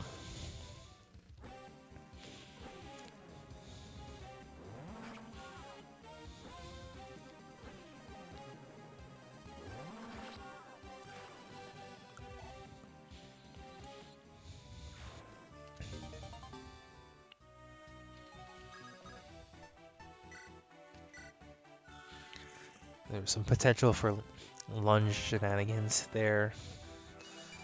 I could have lunged the this priest off of his mountain and brought him over. Actually,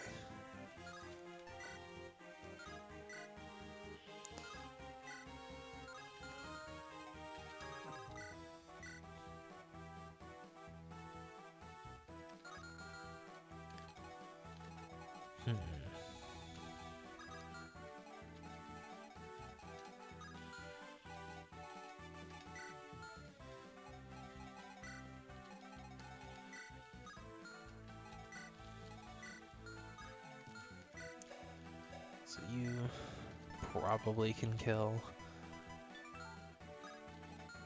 14, 23.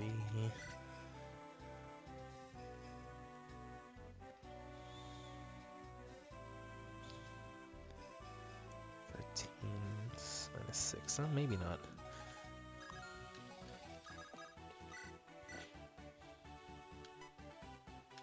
I am gonna need to heal Ty soon.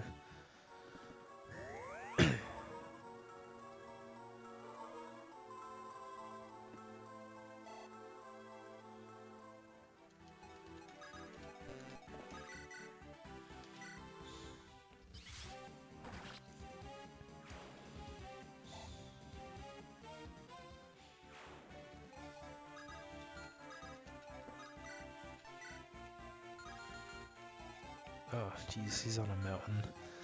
No wonder my hit rates are awful against him.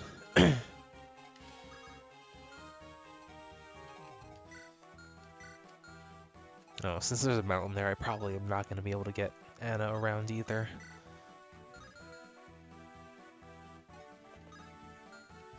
So I just kind of have to crawl a little bit closer.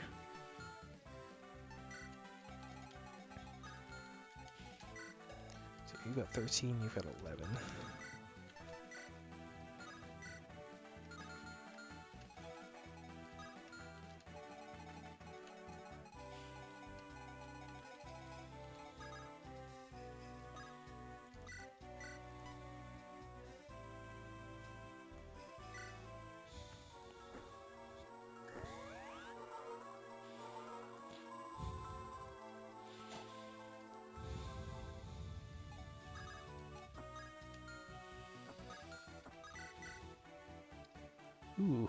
Ooh, 90% accuracy, 37 one-hit kill.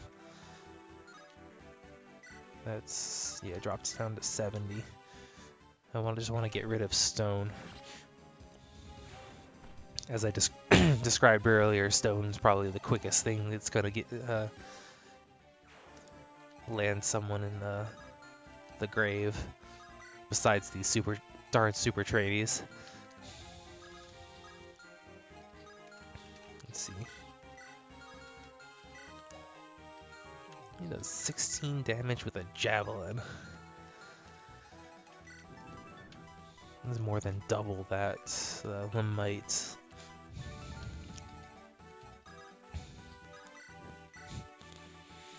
Plus 8. And then you as well.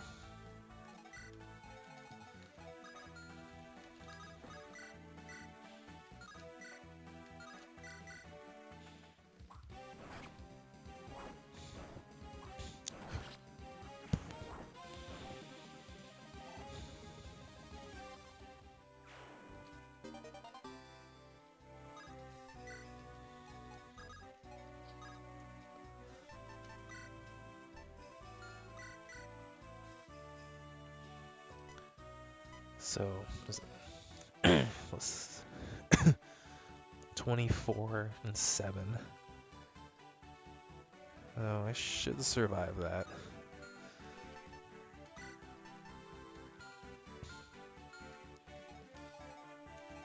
And Anna has slightly better defense. Alright, I've got Intimidate as well. That'll help a little bit.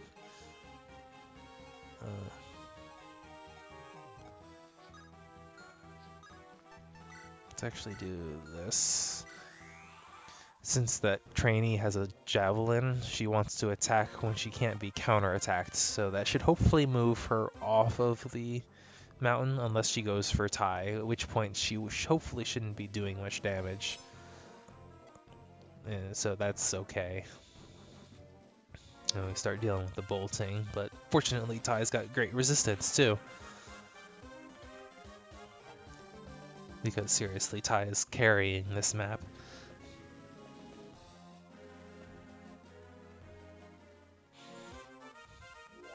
And I can't honestly think of any other character or combination of characters that would do as well at this situation. Though we kind of already knew that this was not a well-designed map.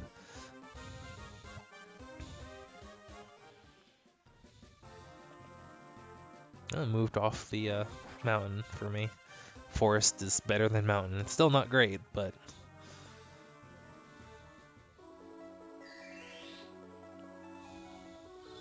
I do have a restore staff now. I don't remember if I had one before, but if I do get hit with a status, I have an answer to it now. I'm glad I healed up Ty last turn.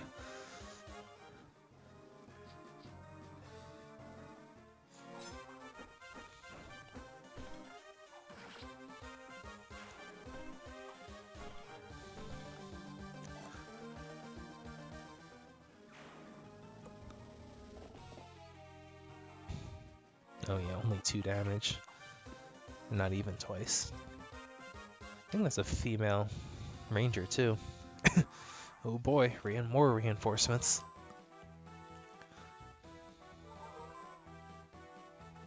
And they are super trainees. Well, these ones at least aren't. These are low level ones, but these guys are promoted. And jeez, you're not promoted at least. You are promoted. Savior and Warding Blow. Oh, but he was here. This one was here at the start.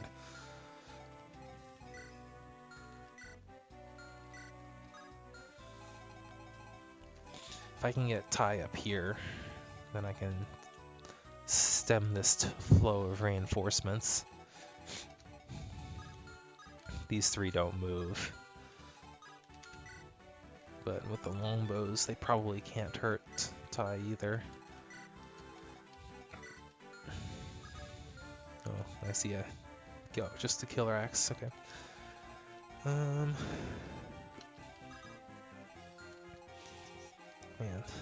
I just want all of these guys dead. Can't happen soon enough. Let's see if we get some Astra fun. Yeah.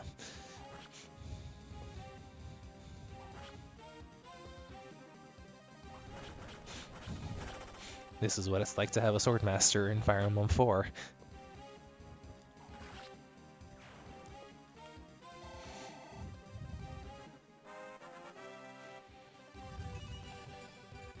Except the Brave Sword in that game had 50 uses and was repairable too.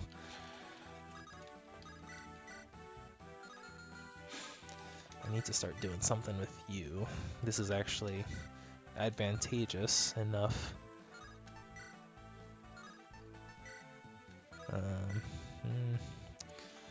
Lose 1 point of damage for extra crits, though. Didn't work.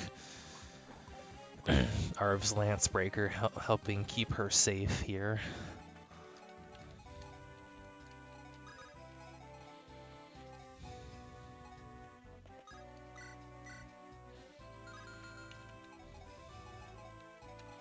Though I do need to heal up Ty again.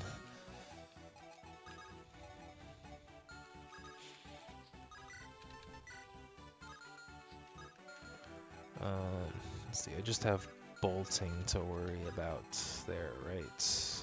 Actually, bolting can't even hit there.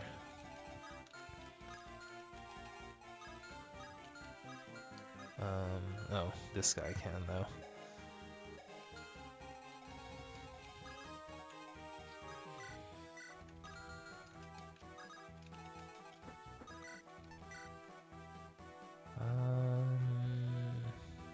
Yeah.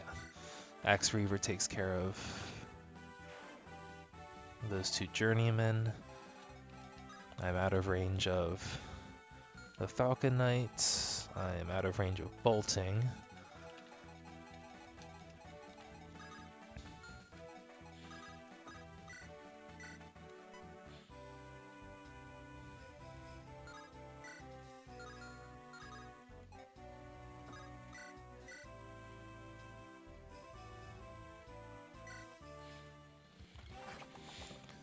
See if we can get that super journeyman, or not super journeyman, the super trainee, super recruit off of defensive tiles entirely.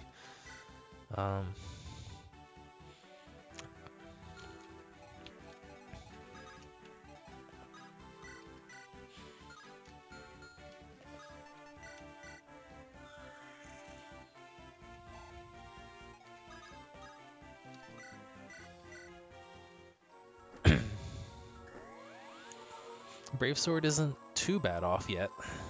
It looks like Astra might not actually.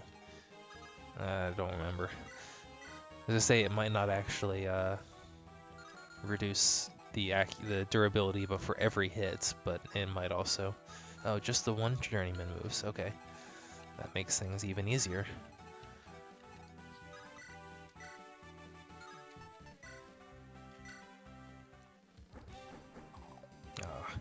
Crit, please? No. I have to deal with this purge for one more turn. Fortunately, it's probably going after Ty again, because provoke OP. But OP is necessary to compete with OP in this case. Do I want to use Void here? I can use Void here. There's nothing particularly threatening her. These guys are unpromoted. I do have to be careful not to wander into bolting range like that, though. I'm probably not going to hit. Probably not going to hit twice. Yeah. Yes, prove me wrong. I just have to pick those battles.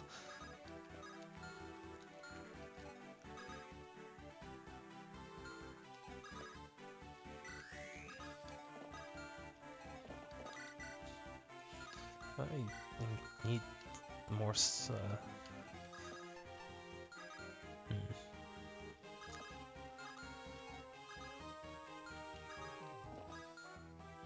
I kind of now wish I had put Void up there. Because I need to give Cilicia a new weapon.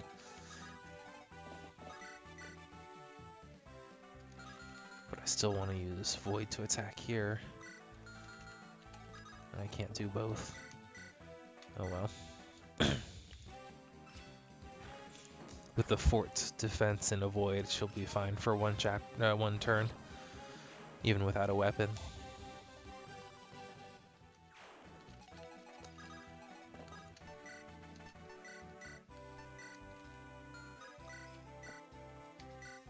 Let's finish off the Blitz Lance here. Yep.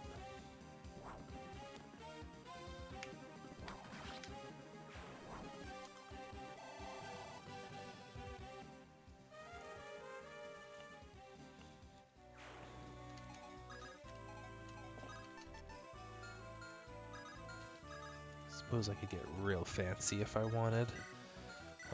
24, 22.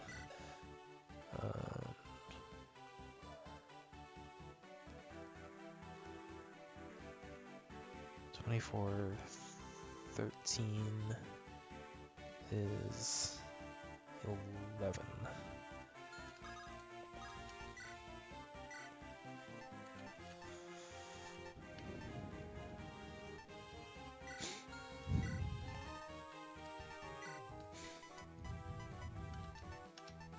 Oh, I have plenty of stuff. I'm not sure why I didn't just...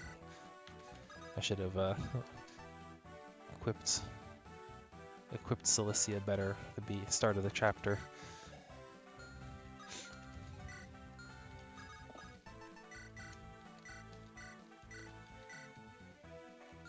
It's Prin that's actually short on weapon uses, and I don't really have much to compensate.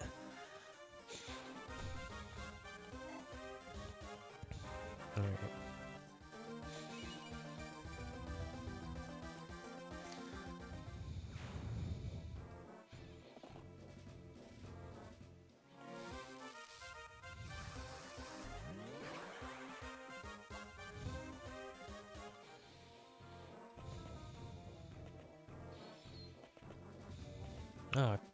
Oh, there's a village up at the top right as well, and I was so fixated on all the enemies I didn't even see it until just now.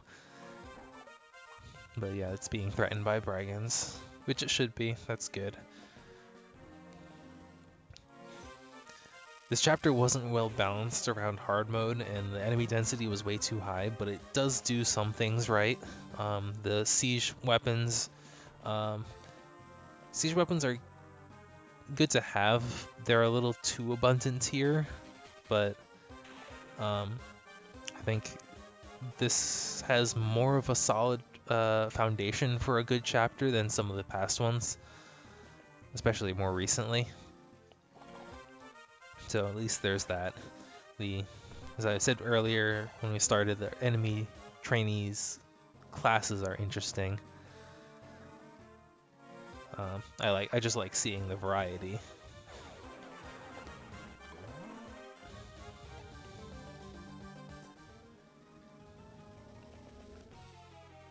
Yeah, get her off the defensive stuff and actually just kill her outright with a crit there. Good job, Ty.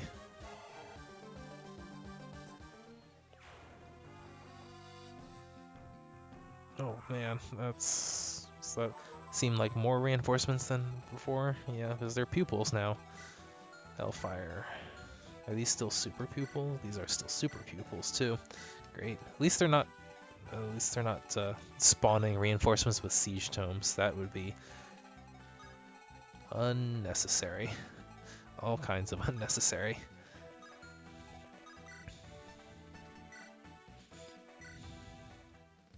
So yeah, get rid of you. No more purge.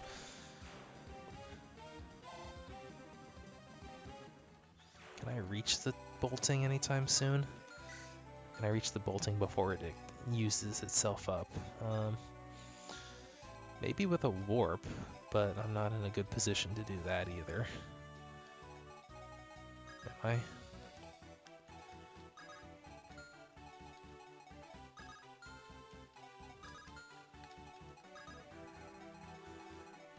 One, two, three, four, five, six. I might be able to make something work.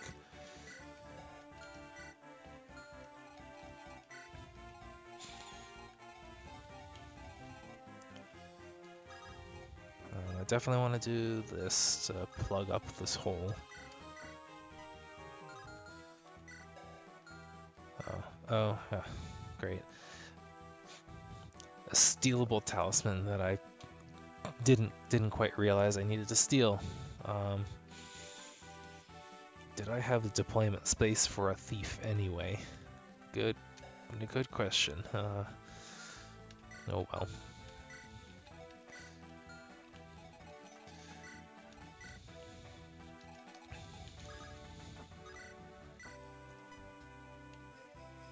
You hit really hard. You just have the tomahawk.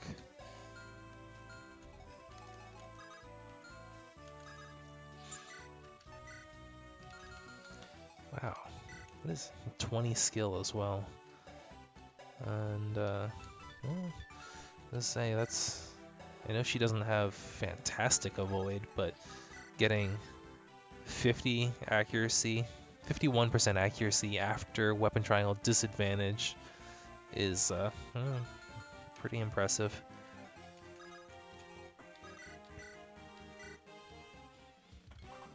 Good crits. Good.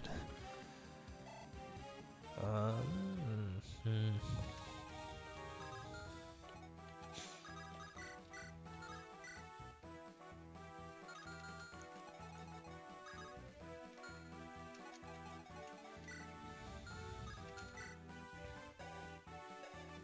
What?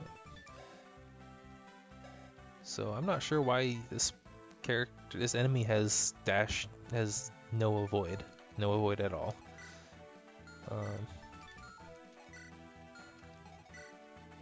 Do I have anything that goes below 100% accuracy? Or below 100 accuracy? Not among these guys. Which actually surprises me a little bit.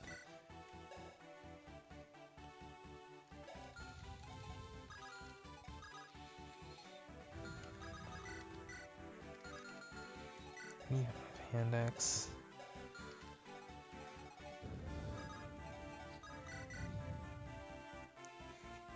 That crit's really kind of ugly.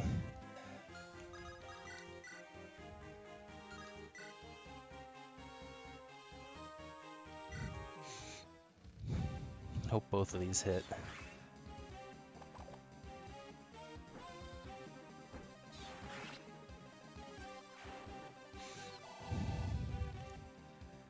Yeah, I've only lost one unit so far, knock on wood. One of the more replaceable units, too.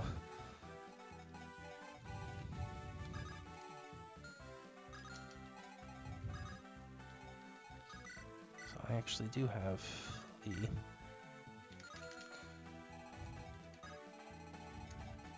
Do I want to lure you? You got 18 speed, but you also have darting blow, which is +5. I have 17 speed, so with darting blow, she's definitely going to double attack me. 11 defense with weapon triangle advantage is 12. So I'm taking a lot of damage from that, even with the weapon triangle advantage. So I probably should not lure with Kirsten. Just kill this shaman and move on.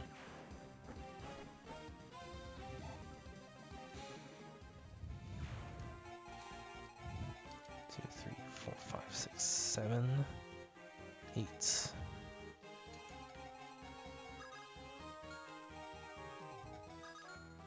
Or I could do 1, 2, 3, 4, 5, 6, 7, 8. Is this targetable by anything? I think that's actually safe. Oh, this guy. And then these 22.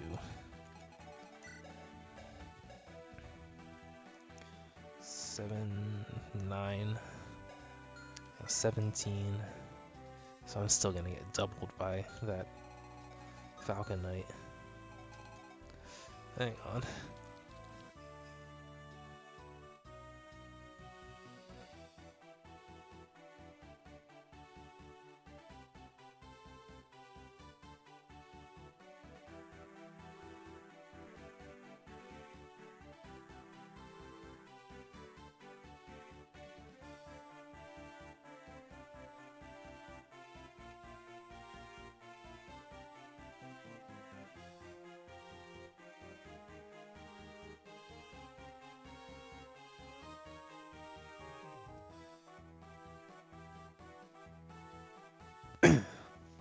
Alright. So I need to do something about this Falcon Knight before I can do much of anything else. I think Anna can actually just barely tank her.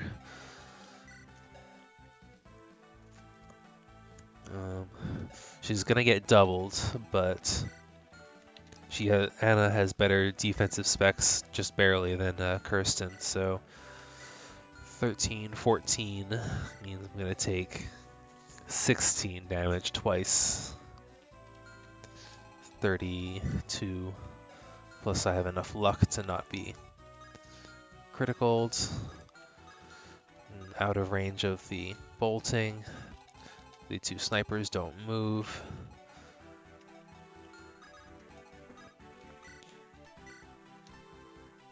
Since I'm going to be doubled anyway, I might as well counterattack with something strong.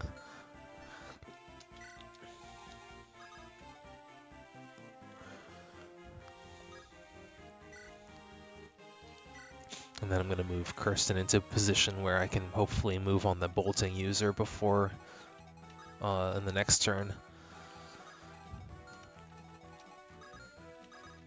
So here. Actually, I've got to rally speed, don't I? Can I, where's it? 10 con, so you're not being slowed down. 17 plus, is it 4 or 5? 4? 17 plus 4 will actually allow me to avoid getting doubled, so I should do that.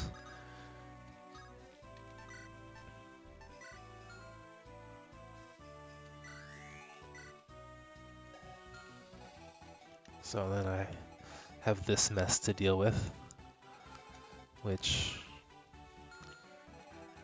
see, as long as Edgeworth isn't going to get bolting, because if anything looks at him, he will actually die. So I just need to make sure I can clear out all of these enemies, which I just have these 4 plus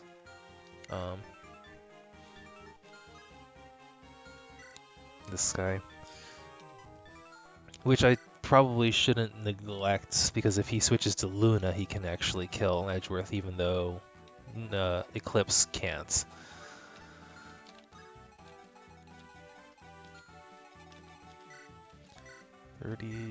So, okay.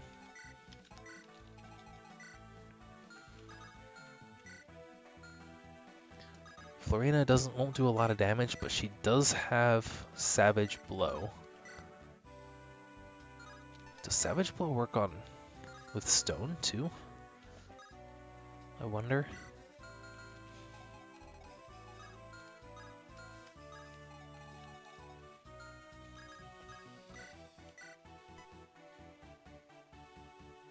Do I want to use stone for this?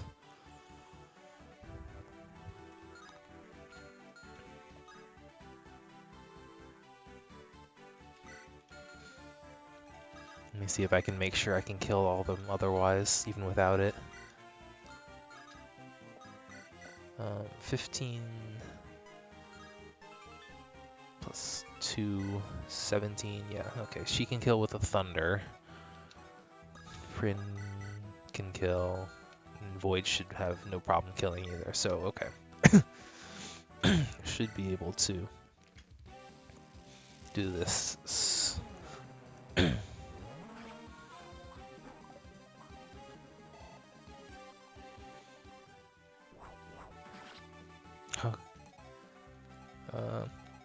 Oh, does Savage Blow only do adjacent? Within 2 tiles, take 20% damage. Well, Savage Blow is broken. As in, not the good kind of broken, as broken as in it doesn't work. Or actually, maybe I misread it. It doesn't work the same way that it does in Fates or Heroes. I don't remember the exact wording of Fates. In Heroes, Savage Blow centers on the target, not on the caster. So I guess that was my misunderstanding. But either way, that was kind of an experiment anyway. Experiment.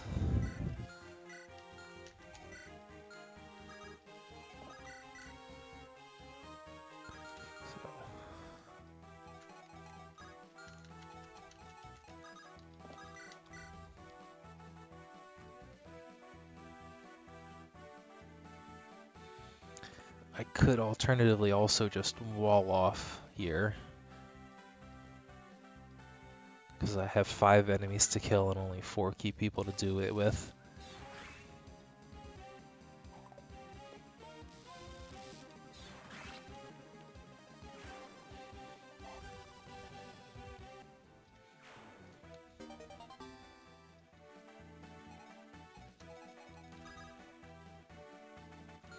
Do all of these have short? They do all have short spears. Alright.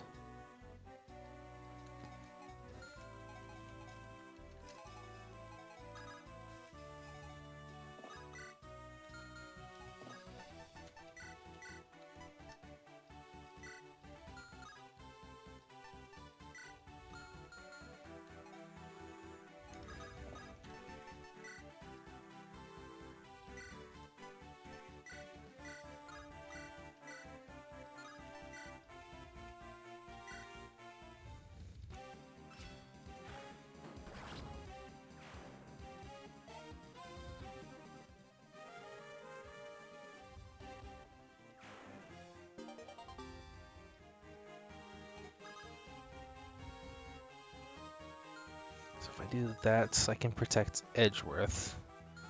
And I still need to kill one of these 2 to protect Evil Florina, who from now on I'm just going to call Florina instead of prefacing with evil every time, because that's extra syllables.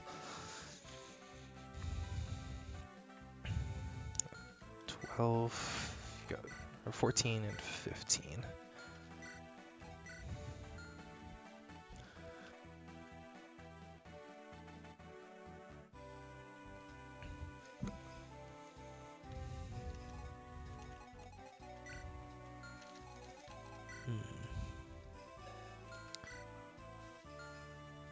Oh, he's on the forests, so 58 and 54.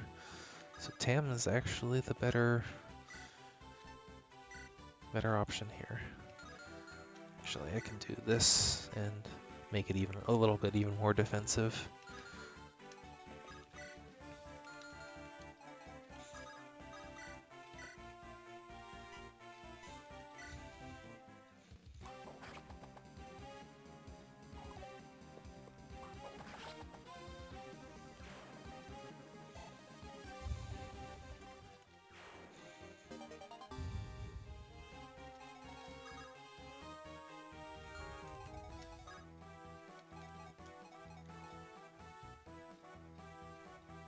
Oh, okay, he can't reach Edgeworth now with Luna, so I can actually clear to push a little bit further and kill this guy.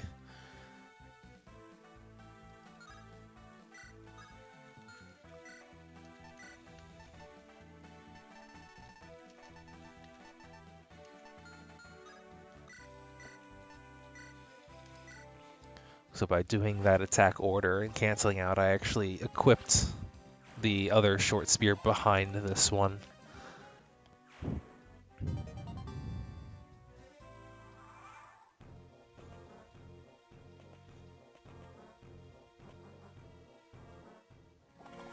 Ooh, glad that missed. I'll accept myself missing in favor of that, because I mostly have him there to stall anyway. I did know that they would be getting the forest tile. That's fine. They don't need to... Don't need them, the pupils, dead that urgently. I said I didn't need them that dead.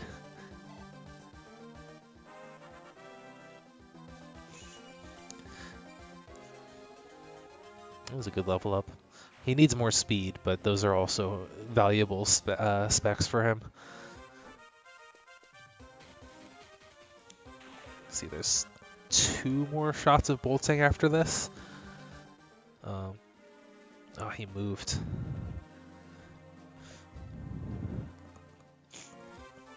Makes him a little bit trickier to get to, but it's also a little safer once I do.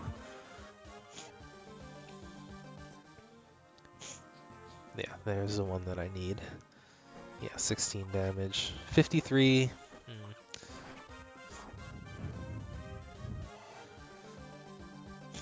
Basically a coin flip.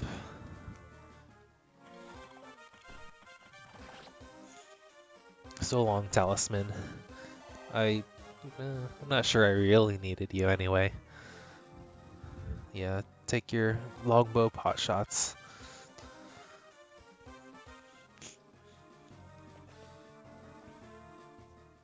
Oof, stone. Oof, still dodging stone. Ty definitely MVP this time.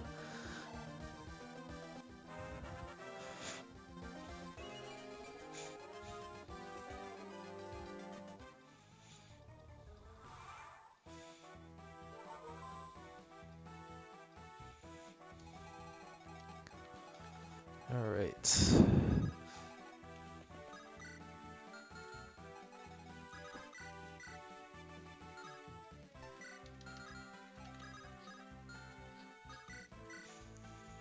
So, on player phase, Darting Blow works in my favor. Is this safe? Reasonably safe. 1, 2, 3, 4, 5, 6, 7, 8. Yeah, I can do that. So I want one of my flyers to come up here and pop the bolting, so I don't have to deal with it anymore. And also so that I get it, because he drops it. Believe in the GBA games, dropped weapons drop with refreshed usage. So when he drops it, he should drop it with 5, even no matter how many he has left now. I think. I don't remember off the top of my head.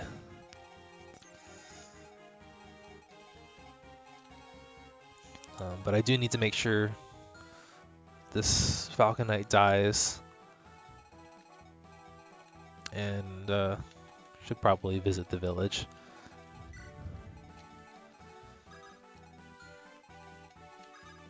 And I need to throw Anna some healing. So I think I'm going to use Kirsten to kill that Falcon Knight. As I showed before, Darting Blow allows her to double.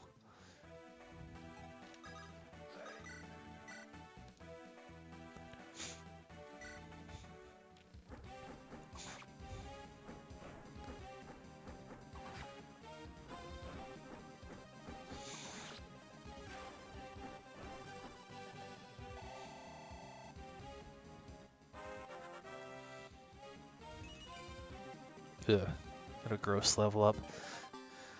That, I believe, is Savior, which is neat. Yeah, so rescue without taking the penalty to skill and speed.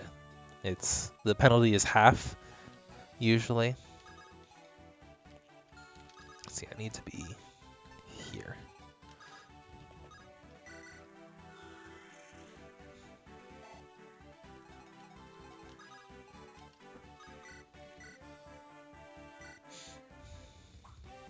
So no more bolting. The druid used their last eclipse last turn anyway. I'd like to kill that stone. The stone's pupil. Yes, see? 5 uses.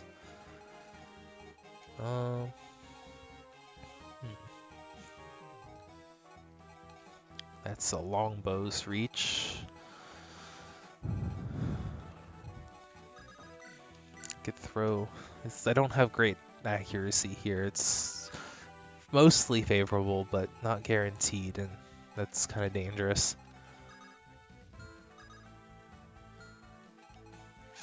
I'm not sure I can rush him, restore as well if needed, and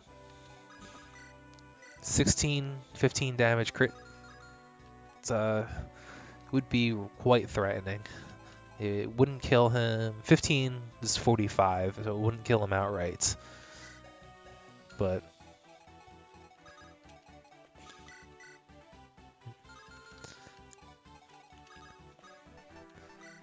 I either need the Brian dead or just visit the village and be done with it.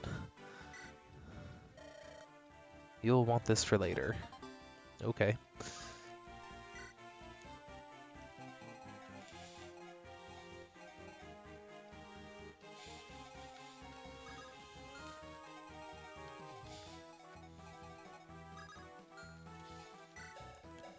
You do have a D.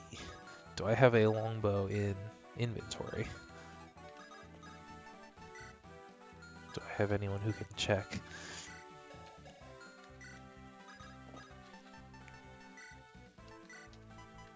I do not. Darn.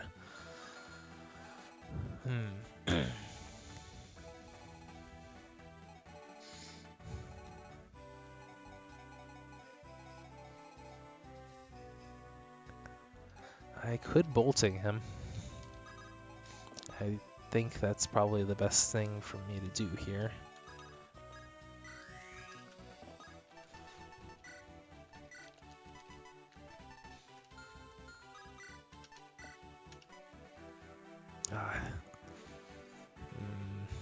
That's worth a try.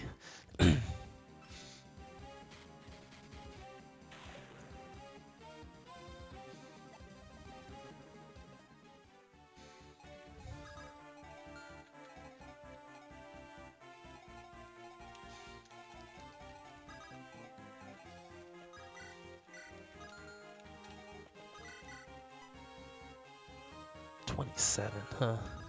Oh, right, because it's Luna.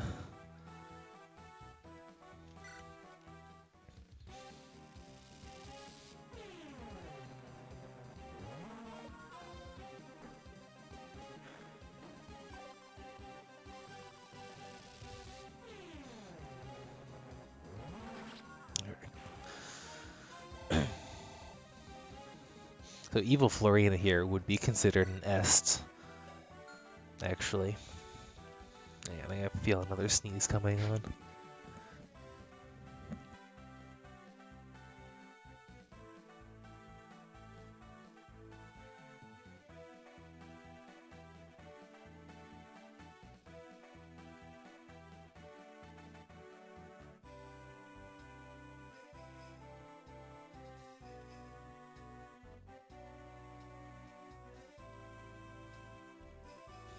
Alright.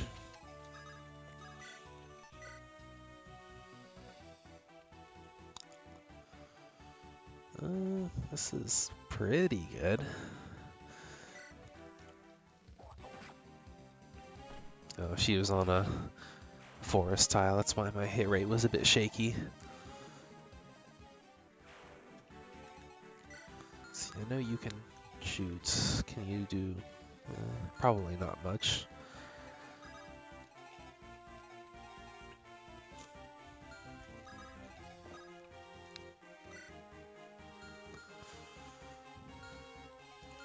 It's just these 3 left, huh?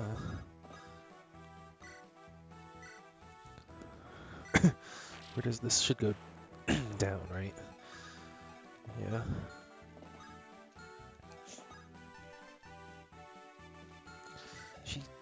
She can use Purge. I was like,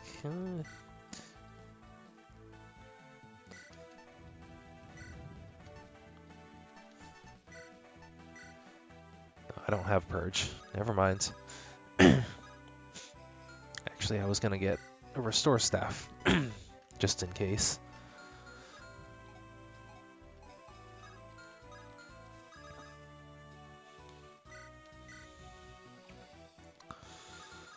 Well.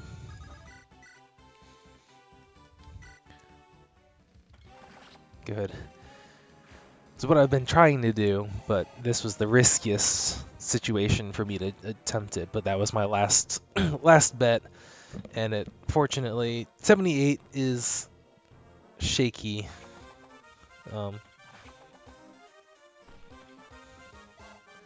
But still in the advantageous range. I try not to rely on that 70s if I can avoid it. Yeah.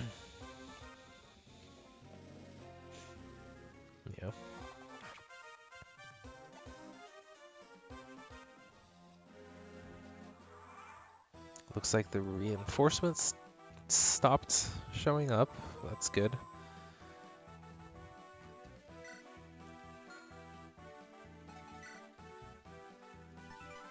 I was gonna, okay. Where did that healing come from? And then I forgot that Kaga has Amaterasu. Is that, how does that compare with Bonds? It's better than Bonds.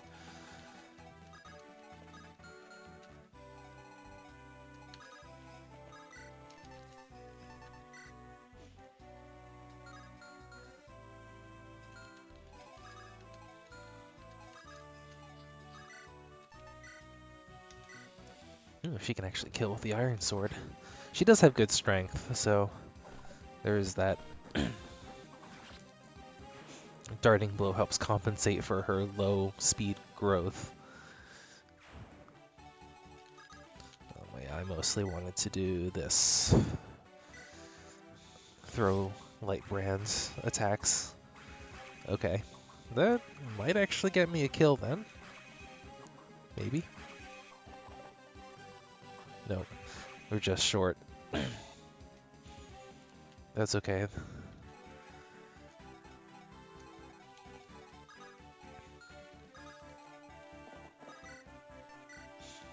Oof. This is a void. It's got 58 avoid, 57 avoid.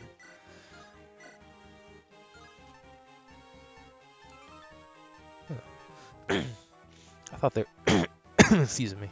I always thought there was a bigger disparity in the hit rates between these two, but apparently not.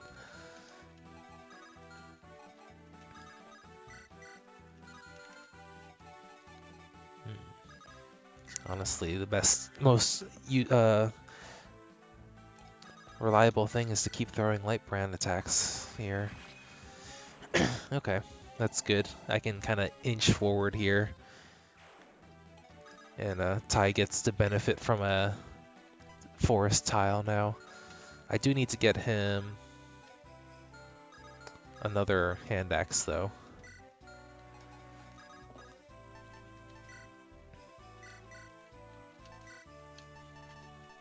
Because he's going to break his momentarily. I think we're out of the woods in the statuses.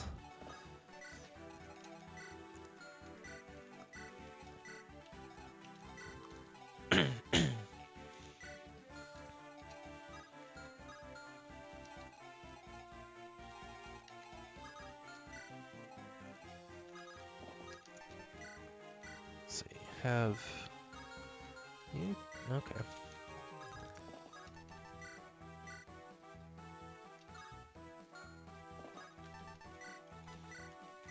No, this is more important.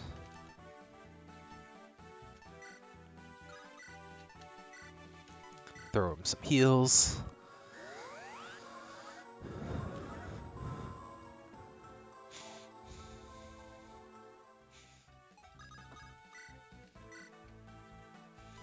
Oof, Devil Axe.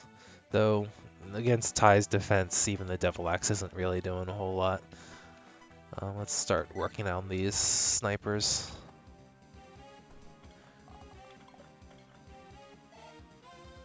Alright, natural cover also boosts his defense even further on the forest.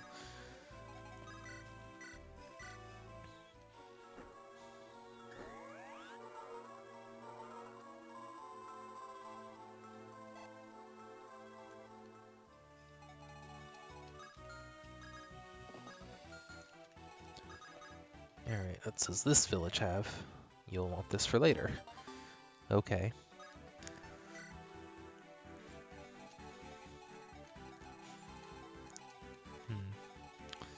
I'll be the judge of that. For now, though, those were wholly underwhelming rewards. Index, javelins. These guys are a little worrisome. They're not quite as stacked as the ones in the beginning, but they're pretty strong still. They've got ranged weapons, including spears, which are dangerous.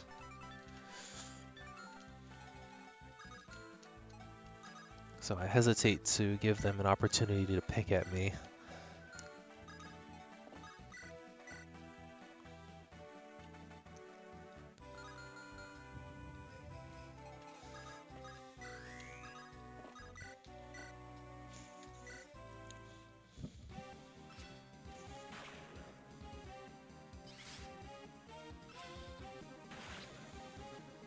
But I think between the rally and the defensive, the forest tile, I think she should be okay.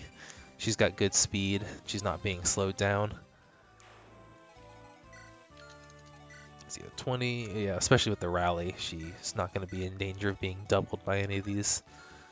I'm glad that they haven't popped this twig yet, because otherwise I'd have to contend with them here as well. And I may sit Tam here just as a preventative measure in case they suddenly decide that they do want to try doing that.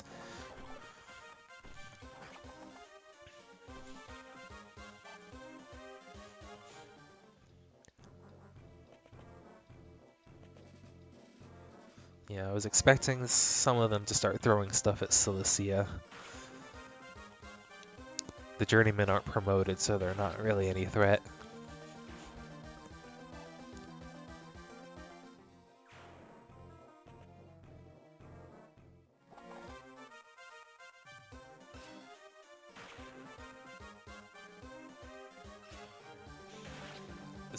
The promoted pupils might be a little worrisome, though Cilicia does have good res. And then yeah, the spear. Fortunately, all my buffs cut his hit rate to non-threatening levels. There's always the risk of the random RNG allowing a low percentage to hit, but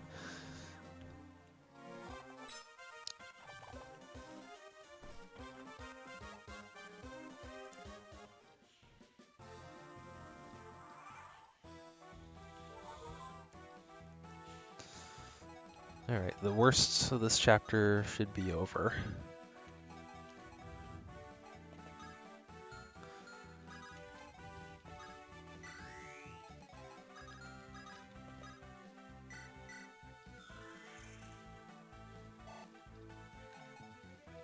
Now it's just a matter of carving my way through all of these enemies.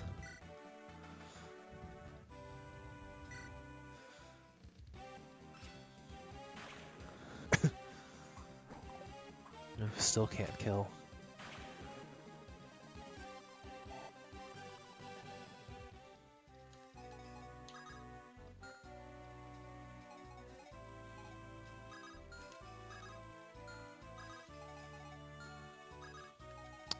Since I do have 2 flyers, I could do some rescue drop shenanigans.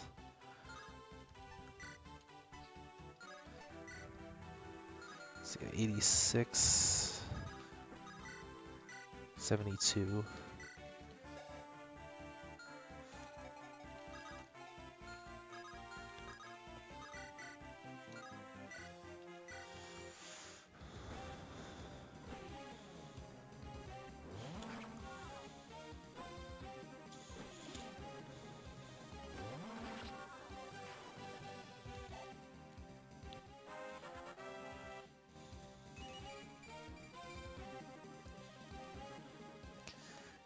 It only took 10 levels after promotion for Arv to finally start having decent stats, but I mean, she's mostly here for summons. I suppose I could bring her a little bit closer for Anathema.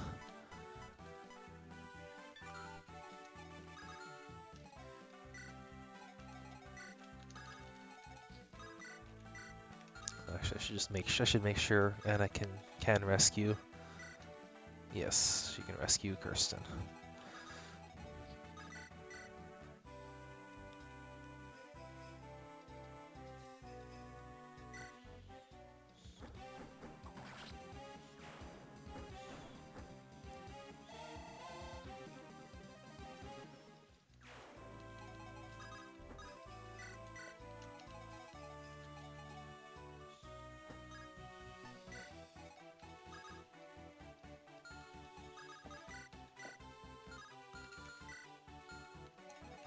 See if I can give Prin a rally here, then she can actually fairly safely back up Tai because she has really good defense still and moderate resistance.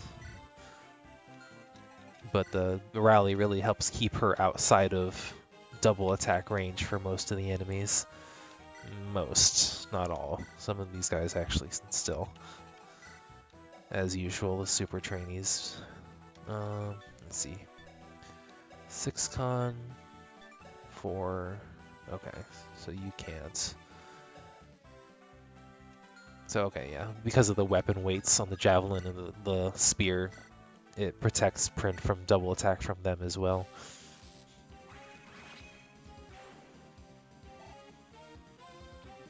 Plus, she does still have really good defense. She's got 24 defense, as much as Tai in this case.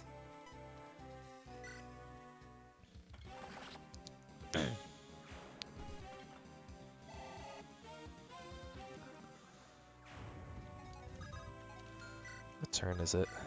Yeah, turn 8. So as tempting as this is, I don't have lucky 7s anymore to bolster her.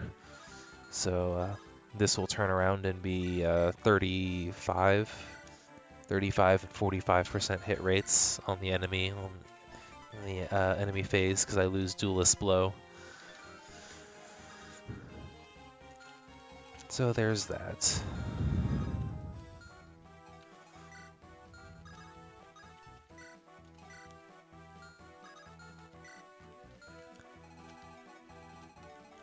Not much else to do down here. I suppose I could actually start, let's see here, doing some inventory stuff because I did want to buy some things.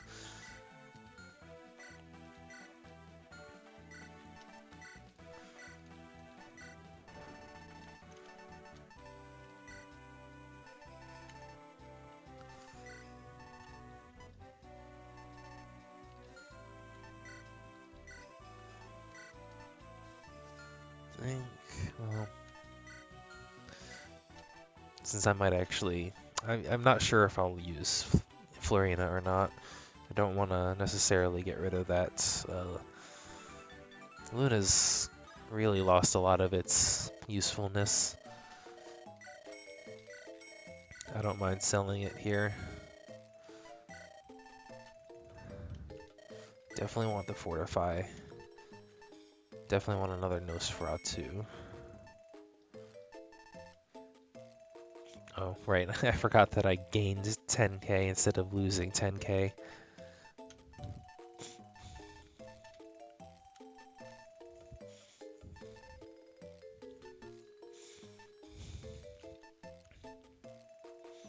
I'll save the rest of that gold, though.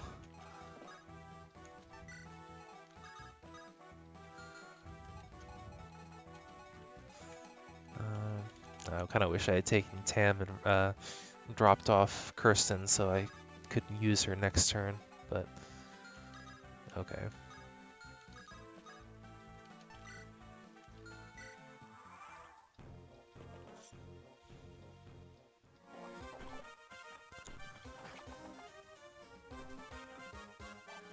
This is actually good because it protects Prin and it also forces the other trainees to throw weapons at him instead of attack with their primaries. Though I forgot to put his spare hand axe up at the top of his inventory.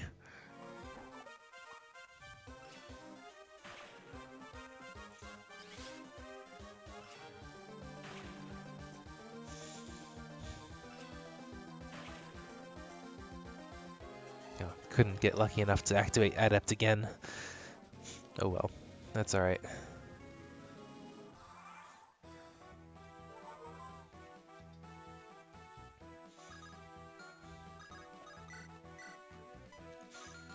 Oh, actually let's see.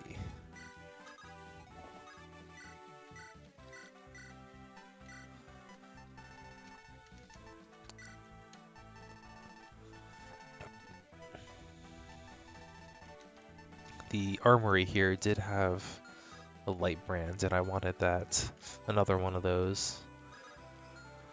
Especially since I'm just about done on this one.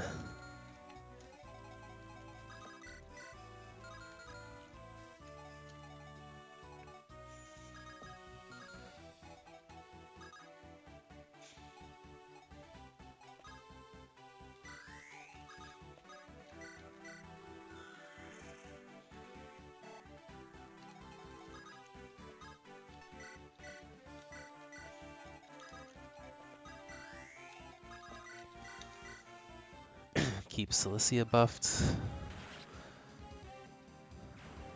That way she can continue working on these guys.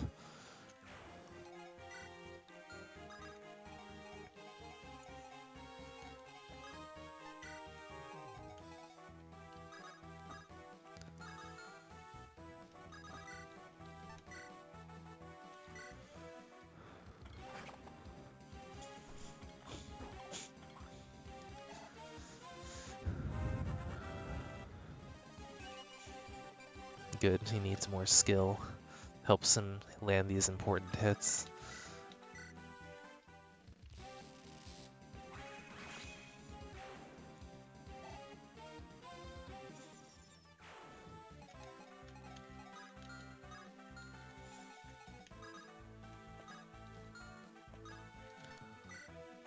Let's see, get Anathema in there.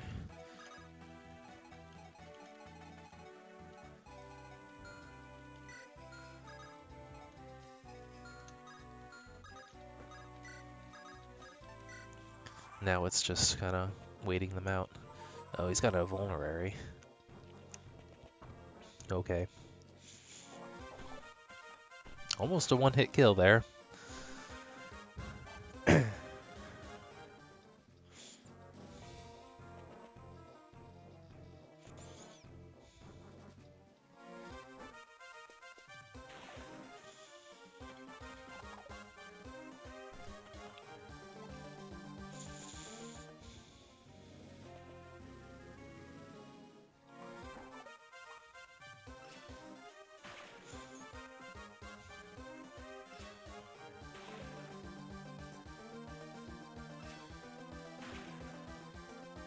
Is there an invisible adept there that I didn't see?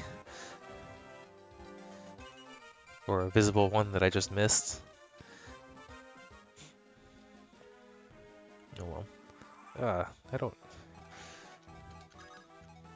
don't need more reinforcements now. It's your fault I'm already slogging through this.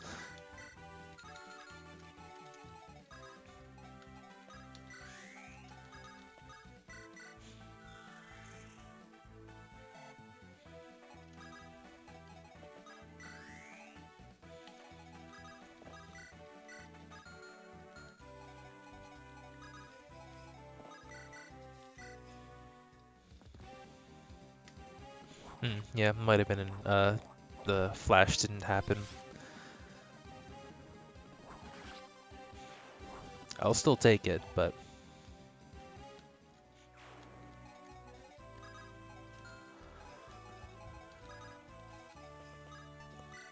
Alright, so Tam can come back up and support a bit more, I guess.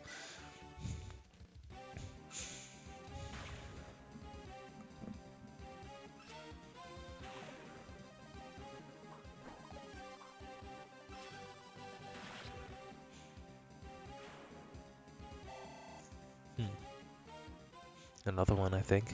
Maybe.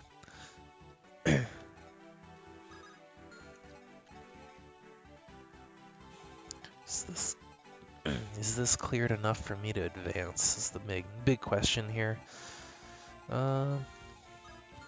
Mostly because of you, it's not quite. How much do I rely on provoke to draw or fire to Tam or to Ty? Wonder. You don't move, right? Oh, this is super trainy too. They're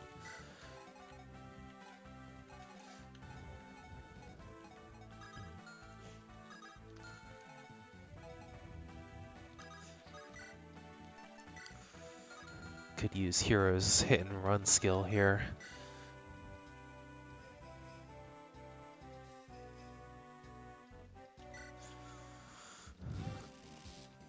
Don't really like having to use a nuke like Prin on one hit point left, but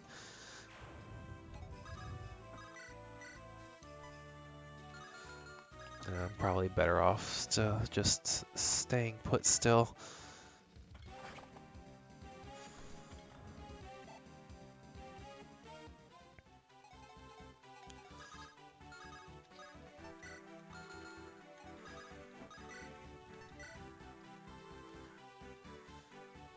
So I can rescue Anna out back to safety after this.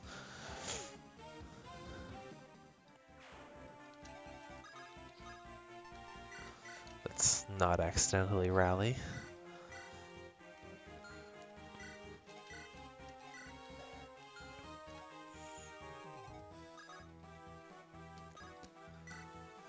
Suppose I could use phantoms to harass here as well.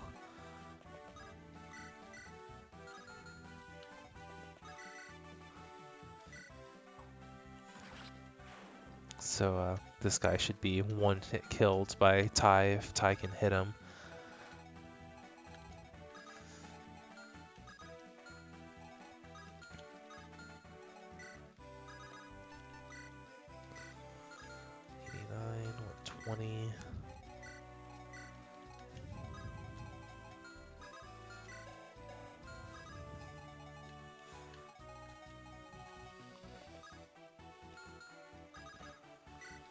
I'll just stay put for now.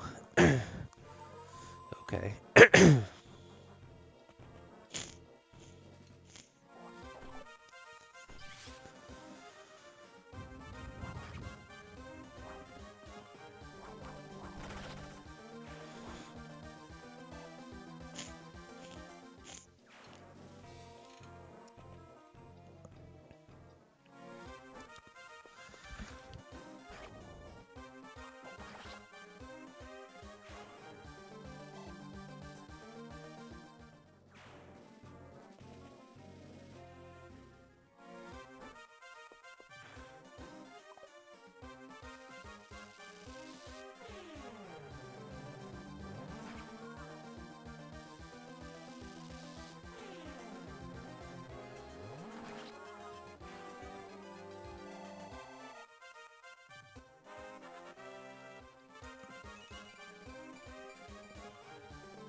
That was a good level up.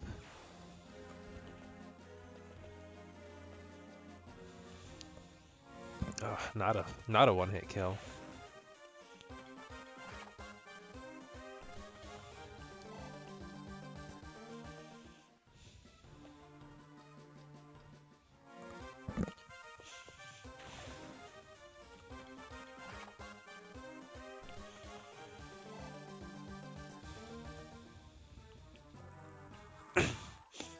How much experience has Ty gained since the start of this chapter? His Captain Luck is also really helpful. Not just in avoiding crits, but it helps his avoid as well because his speed doesn't grow. He's got 0 in speed, so his luck is his one of the major contributing factors to his avoid. In this case, he's got a forest tile as well, but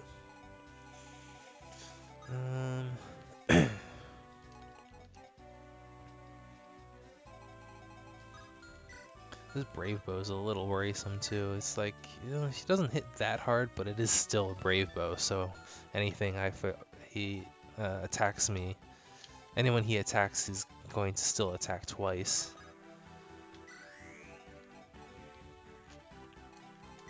But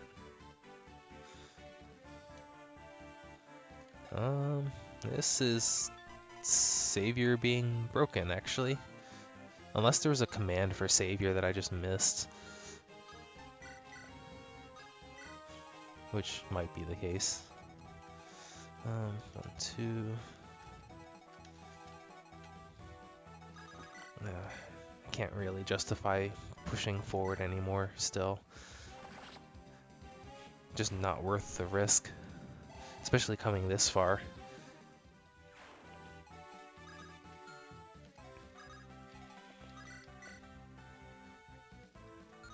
33, 31.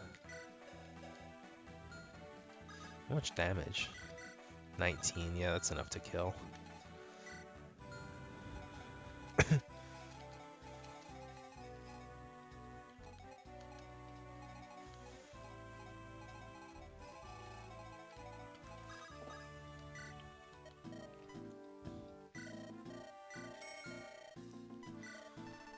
Yes, 1, 2.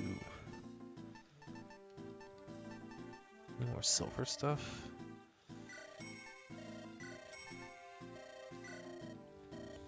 Let's see about doing a little bit of each.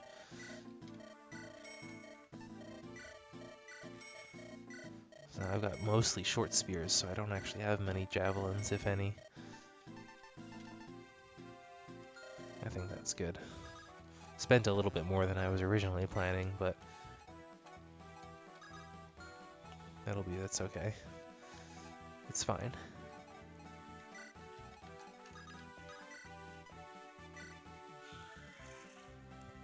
We'll keep up Cilicia's buffs just to be safe.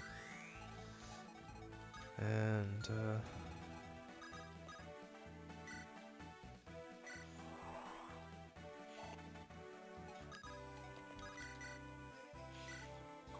debuffs.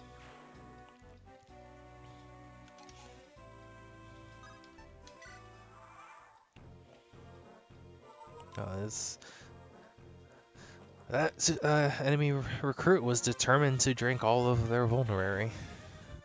Assuming vulneraries are liquids, vials of something.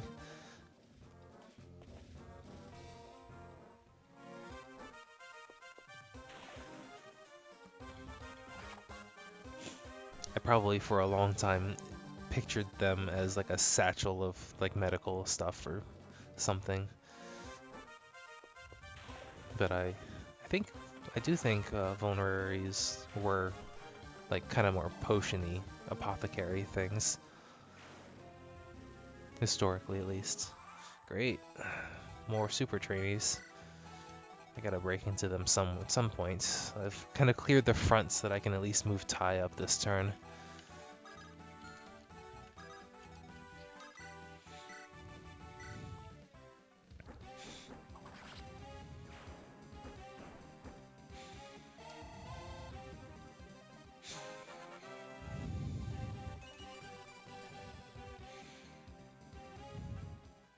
That's a good point. It's defeat the boss, right? So if I can just kill Wendy, that I can end this early. Though I don't think I have anyone in range who can do that easily. She is pretty sturdy. She has a ranged weapon. She has a fairly powerful ranged weapon. But yeah, that actually does bring up the point that these super recruits are more powerful than the boss. And I do think that was probably a programming error, not accounting for hard mode bonuses and stuff.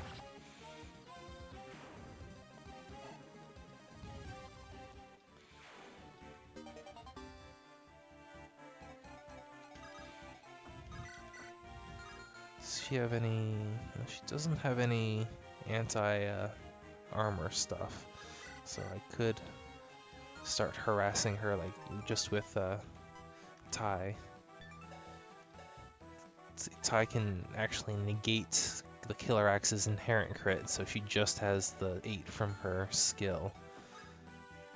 And she doesn't do enough damage to be real dangerous with that either. I can give him a better axe too, though. If I want to counterattack these guys, I'm gonna have to keep the hand axe.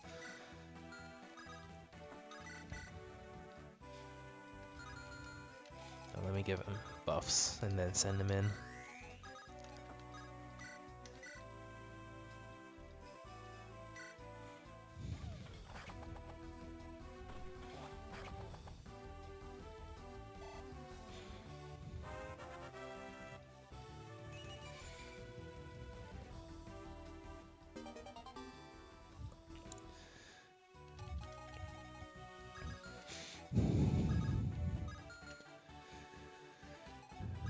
Though I think mowing down trainees even in the a normal mode probably wouldn't be that fun after a while.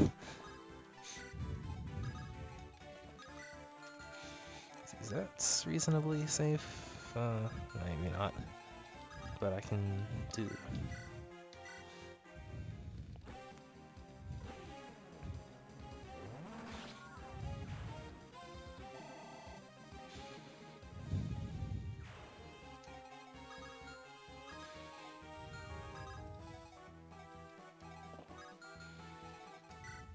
Let's see.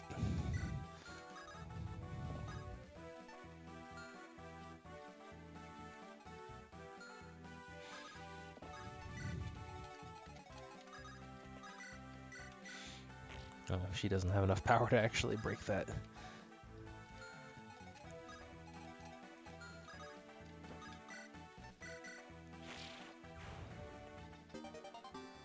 Oh, S weapon rank? Yeah.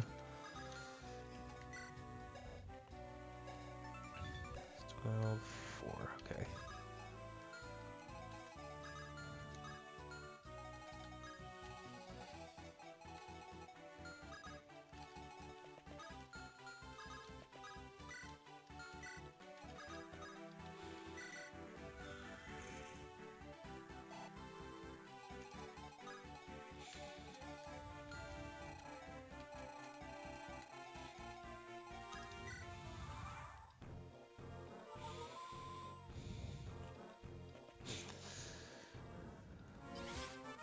Oh, great shield, huh? I think that might be the first time I've seen it activate on Tai.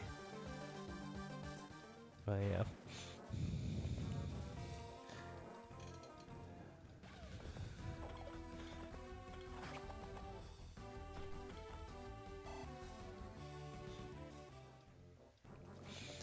But yeah, a joke chapter where you just mow down the trainees.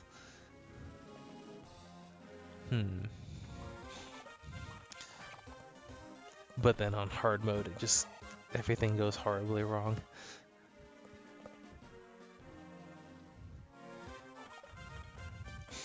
That might debatably have been intentional, just for like, it's not irony. It's just like there's a comedic factor where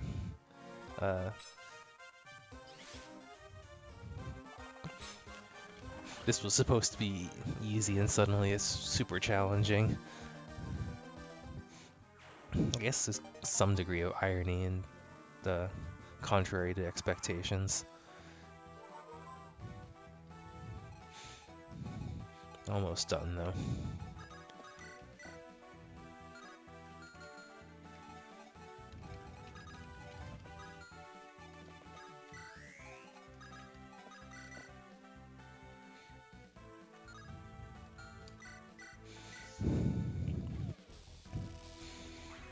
I got Wendy to unequip her ranged weapons so I can go at her with ranged characters now too. Or just Anna.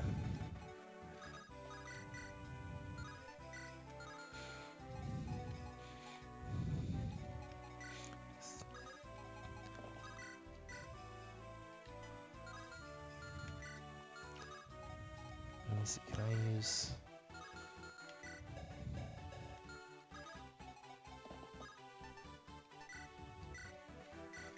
It'd be nice if I can give... I hope I don't have to give Evil Florina the kill. Can I even do that? Ugh, not with those hit rates.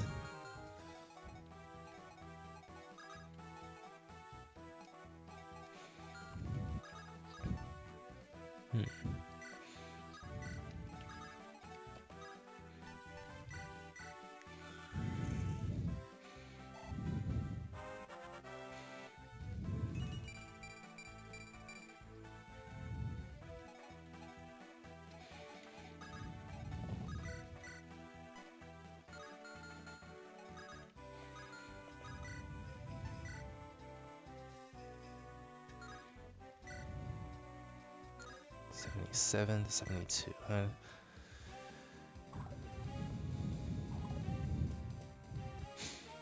Yeah, I'll take the crit rate. Just kind of squeezing out a little bit of extra experience here.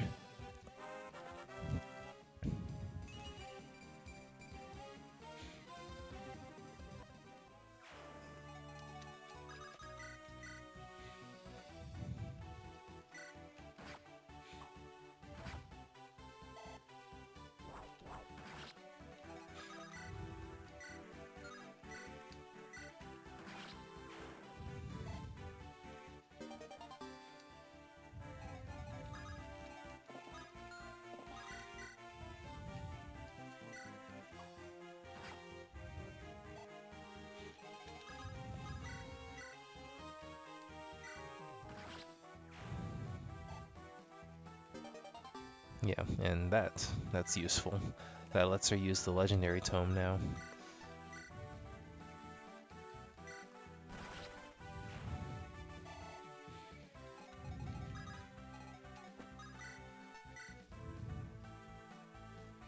That's not worth the risk. Okay. Enough of that.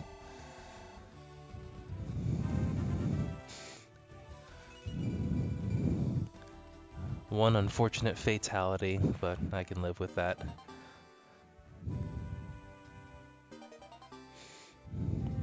Okay.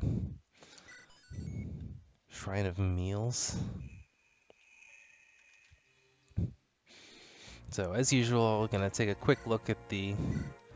Oh boy.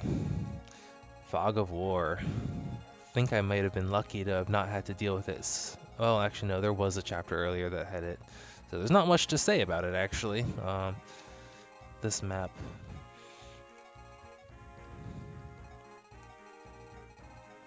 It's actually fairly small, but I also only get 4 units.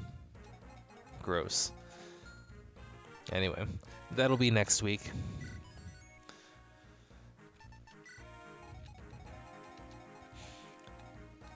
So yeah, I don't think anyone other than Evil Florian, and I still have this guiding ring from Doot, that's really gonna promote it left. So, because I'm not gonna use Edge, it's too far behind at this point, and same thing with Easter, Jerome, Betty. So, yeah. Only 4 units.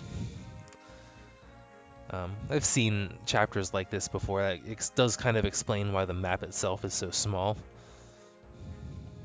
But, yeah, there's a map in hard mode of Hector's hard mode in Fire Emblem 7 that actually only allows you to deploy 2 units, and there's stuff to steal, so you get Hector and a thief. And you hope that your thief has been trained up enough that you can actually use them. Otherwise, you're missing out on some loot. Anyway, thanks for tuning in as always, and I hope to see everyone next week. Good night.